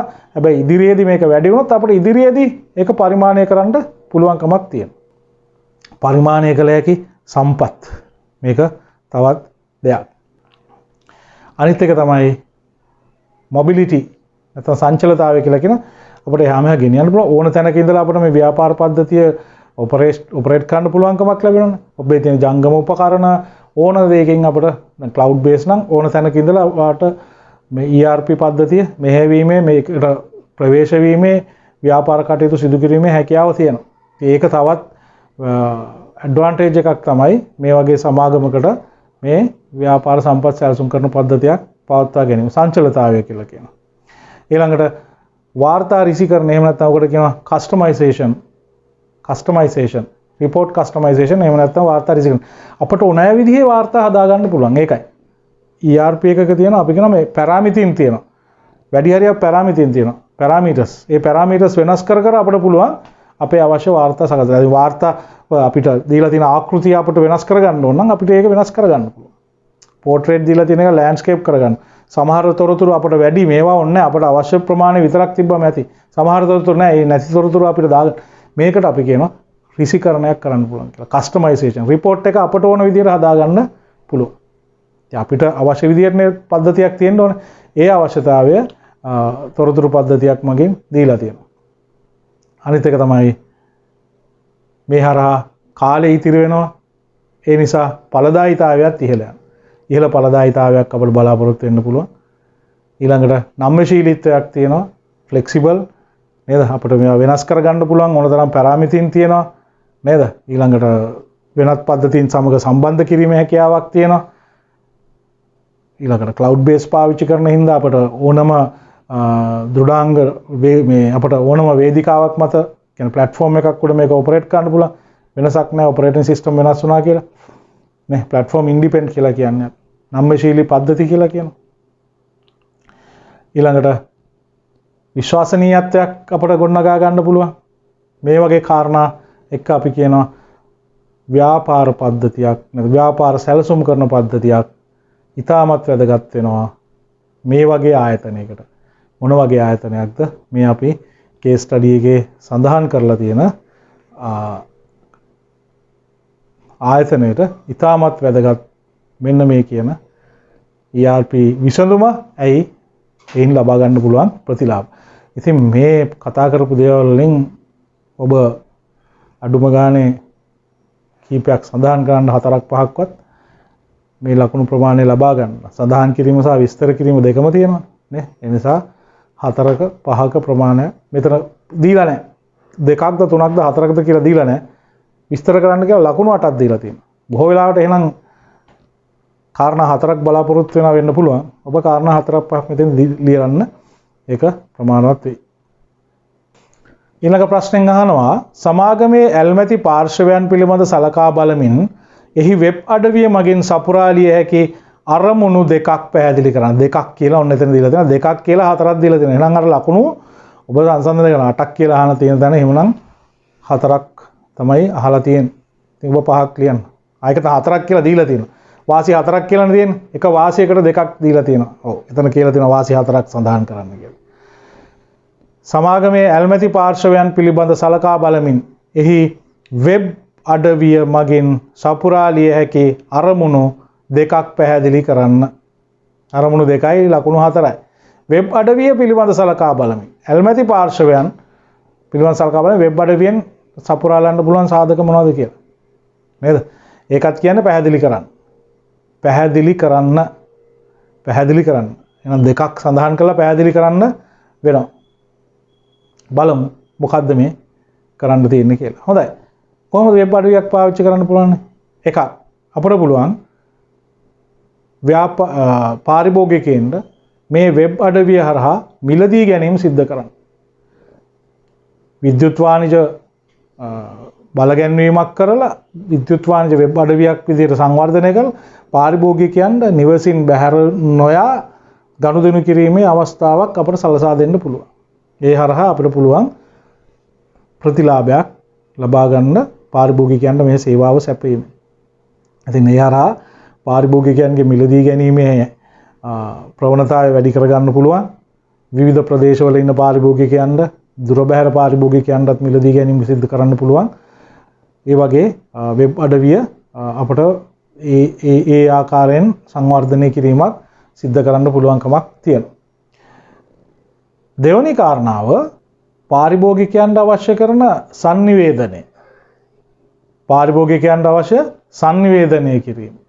පාරිභෝගිකයන්ට අවශ්‍ය දැන් product information අලුත් දේවල් නැත්නම් නව යාවත්කාලනය කිරීම, නිෂ්පාදන දාමේ වෙනස්කම්, තමන්ගේ පෝර්ට්ෆෝලියෝ එක කොහොමද වෙනස් වෙලා තියෙන්නේ, එහෙම නැත්නම් අලුත් ෂෝරූම් එකක් පටන් ගන්න තියනවාද, මේ වගේ දේවල් දැනුවත් කිරීම සඳහා පාරිභෝගිකයාට පාවිච්චි කරන්න පුළුවන් යාවත්කාලනය කිරීමට පාරිභෝගිකයන් මේ පිළිබඳ යාවත්කාලනය කිරීම.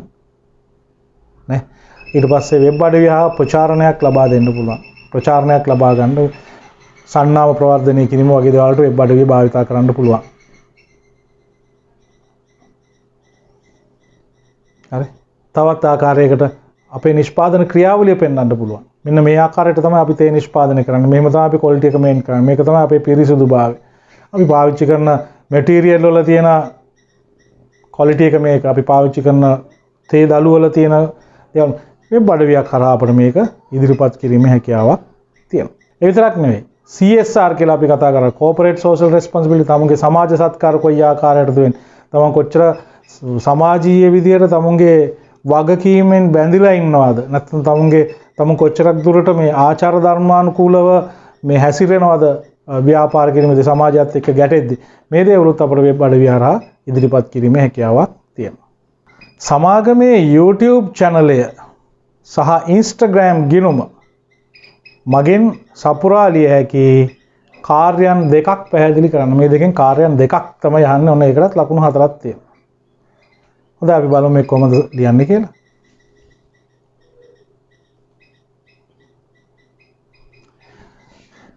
YouTube channel එකත් Instagram එකත් එක පැත්තකින් අපට ඔන්න අපේ නව නිෂ්පාදන හඳුන්වා දීම සඳහා භාවිත කරන්න පුළුවන්. නේ?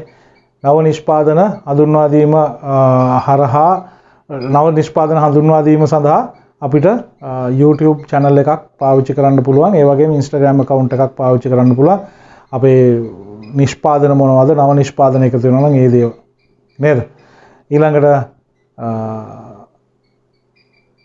සමාගමේ දැනටමත් තියෙන නිෂ්පාදන පිළිබඳ හඳුන්වා දීමක් කරන්න පුළුවන්. දැනට තියෙන product portfolio ඉස්සරහදී අපි එකතු කරන නව නිෂ්පාදන නේද? ඊට පස්සේ අපට ෂෙයා කරන්න පුළුවන් නැත්නම් පහසෙන් බෙදා ගන්න පුළුවන් content තියෙනවා නම් නේ ඊළඟට අලෙවිකරණය අතර මම කියන්නේ specification එකක් ඊළඟට අපේ තියෙන brochures මේ වගේ දේවල් අපිට Instagram වගේ එකකින් publish කරන්න පුළුවන්. ඊළඟට YouTube channel එක තුල අපිට අපේ නිෂ්පාදන ප්‍රවර්ධනය කරන්න පුළුවන්. YouTube channel එක තුල අපිට තේ ගැන හැඳින්වීමක්, අපේ තේ අනිත් තේ සමග තියෙන සංසන්දනය කිරීමක්, තේ වතු වල තියෙන තත්ත්වය මොකක්ද, කොයි ආකාරයකටද මේවා නිෂ්පාදනය වෙන්නේ නේ, නිෂ්පාදන හැකියාවන් පිළිබඳ විවිධ ආකාරයකට අපිට benefit ලබා ගන්න පුළුවන් YouTube channel එකකට ව්‍යාපාර සඳහා භාවිත කරගන්න. මේන් ඔබට කරුණු දෙකක් තමයි සඳහන් කරන්න ඕමනා. ඒ කරුණු දෙක සඳහන් කිරීමෙන් ඔබට ලකුණු 4ක් ලබා ගන්න පුළුවන්. සඳහන් පැහැදිලි කිරීමකුත් අහනවා නේද? අවසාන ප්‍රශ්නය දිහා බැලුවොත් පොදු ටෙලිසන්නිවේදන යටිතල පහසුකම් භාවිතා කරමින් ආයතනයේ කාර්යාලය, ගබඩාව සහ කර්මාන්ත ශාලා එකිනෙකට සම්බන්ධ කිරීමට සමාගම සැලසුම් කරන්නේ නම් සමාගමට යොදාගත හැකි ආරක්ෂක පියවරයන් දෙකක් පැහැදිලි කරන්න. ආරක්ෂක පියවර දෙකක් පැහැදිලි කරන්න කියනවා මේ විදිහට සම්බන්ධ කරනවා. දැන් මොනවද පාවිච්චි කරන්න පුළුවන් ආරක්ෂක පියවර? එතනදී පාවිච්චි කරන්න පුළුවන් ආරක්ෂක පියවර තමයි එකක් අපි කියනවා මෙතනදී ෆයර්වෝල් එකක් එහෙම නැත්නම් ගිනි වැට පාවිච්චි කරන්න පුළුවන්. ගිනි වැට. ගිනි වැටක් කියින් මොකද වෙන්නේ? ඇතුළට එන සහ පිටතට යන සංඥා සියල්ලක්ම පෙරහන් කිරීමක් එහෙම නැත්නම් ෆිල්ටර් කිරීමක් සිද්ධ වෙනවා. එතෙන්දී අපිට ඇතුළට එන දේවල් වල තර්ජනාත්මක සංඥා තර්ජනාත්මක සංනිවේදනයන් තියෙනවා නම් ඒ තර්ජනාත්මක දේවල් બ્લોක් කරන්න පුළුවන්. වෛරස් එකක් එන්න පුළුවන්. නැත්නම් හැකින් විදිහට එන ඒ ඇල්ගොරිතම් එකෙන් අපිට අඳුන ගන්න පුළුවන්. මේ වගේ දේවල් වළක්වා ගැනීමටත් අපිට පාවිච්චි කරන්න පුළුවන් ෆයර්වෝල් එකක්. එහෙම නැත්නම් ගිනි වැට කියන විසඳුම. ඊළඟට අතත් අපිට පුළුවන් තව එකක් VPN ක්‍රමය පාවිච්චි කරන්න. VPN කියලා කියන්නේ මේක මේ බොහොම සිකියු මත ආරක්ෂිත ක්‍රමයක් නේ VPN කියලා නැත්නම් virtual private network කියලා කියන්නේ. පොදු ජාලයක් තුල පෞද්ගලික වෙනවා. නේ VPN ක්‍රමයක් පාවිච්චි කරන්න පුළුවන්. VPN ක්‍රමයක් පාවිච්චි කරලා අපිට මේකෙදි තව පාවිච්චි කරන්න පුළුවන් encryption එහෙම නැත්නම් গুপ্তකේතනයන් පාවිච්චි කරන්න පුළුවන්. ඒ කියන්නේ මේ ජාලයක් තුල sannivedanaya වීමේදී අතරමැදදී මේ දත්ත වෙනත් අයට ලැබුණත් ලැබීම වැළක්වන එකට අපි ක්‍රම තියෙනවා. නමුත් මේක අතරමැදදී කවුරු හරි කෙනෙක් හැක් කරලා ගත්තොත් මේක කියවන්න බෑ. මොකද මේක গুপ্তකේතනයක් තියෙන්නේ.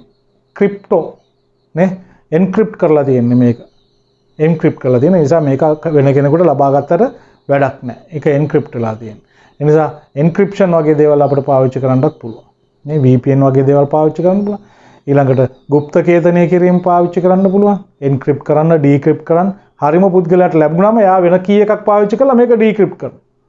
ඒක එන්ක්‍රිප්ෂන්, ඩීක්‍රිප්ෂන්. ඔය දෙකම තියෙන්න ඕනේ. හරි. ඒ වගේ දේවල් පාවිච්චි කරන්න පුළුවන්. ඊළඟට තොරතුරු කියන්නේ ජාලය මේ හරියට විගණනය කිරීම. දැන් අපි කියනවා කියලා penetration test කියලා කියන්නේ මේකේ යම් යම් අනර්ථකාරී දේවල් සිද්ධ වෙනවද කියලා ජාලය හඳුනා ගන්න කාලයකට වතාවක් අපිට මේ වගේ ටෙස්ට් එකක් කරලා බලන්න පුළුවන්. vulnerability test කියලා කියනවා. කොච්චරක් මේ අනර්ථකාරී දේවල් මේ වෙනකොට ජාලයට ඇවිල්ලා තියෙනවද ඒවා හඳුනා ගන්න ක්‍රම නේ pen test කියලා අපි කියන්නේ. ඒව කරන ආයතන වෙනම තියෙනවා. ඉතින් ඒ වගේ ජාලය පරිලෝකනය කිරීම මගින් පරිගණක ජාලය පරිලෝකනය කිරීම මගින් එළඹී ඇති තර්ජන තියෙනවා නම් අපිට මේ දේවල් වළක්වා ගන්න පුළුවන්. ඒ වගේම තොරතුරු පද්ධති විගණනය කිරීම. විගණනය කියලා කියන්නේ තවත් දෙයක්. ඒකත් ආරක්ෂිත පිළිවෙලක්. ඒ විගණනය මගින් අපට දැනගන්න පුළුවන් මොනවා හරි තර්ජනකාරී දෙයක් තියෙනවද කියලා. log file වගේ දේවල් අපි refer කරලා potential threats සිද්ධ වෙන්න පුළුවන් දේවල් ඉස්සරහට අපිට දැනට තියෙන සාක්ෂි අනුව හොයා ගැනීමේ හැකියාවක් තියෙනවා. ඉතින් මේ ආකාරයට ඔබ ලකුණු 5ක් ලබා ගන්නවා. කාරණා දෙකයි අහලා තියෙන්නේ. විස්තර කිරීම මත තමයි ලකුණු 5 හම්බෙන්නේ. ලකුණු 25යි. ලකුණු 25යි ඒ ප්‍රශ්නෙට. එතකොට මේ අපි කතා කරේ 2020 ප්‍රශ්න පත්‍රය අපි සම්පූර්ණයෙන්ම සාකච්ඡා කරලා අවසන් කරා. ඒ පිළිබඳව ඔබට ගැටලුකාරී තත්ත්වයක් තියෙනවා නම් අපිට sannivedanaya කරන්න පුළුවන්. අපි ඒවට පිළිතුරු සපයනවා. තවත් අපිට වාරයක් තියෙනවා ඔබ සම්බන්ධ වෙනවා ඊළඟ වැඩසටහනට ස්වයංක්‍රීයවම සම්බන්ධ වෙයි. මේ පිළිබඳව ඔබට දැනුවත් කිරීමකුත් සිද්ධ වෙනවා.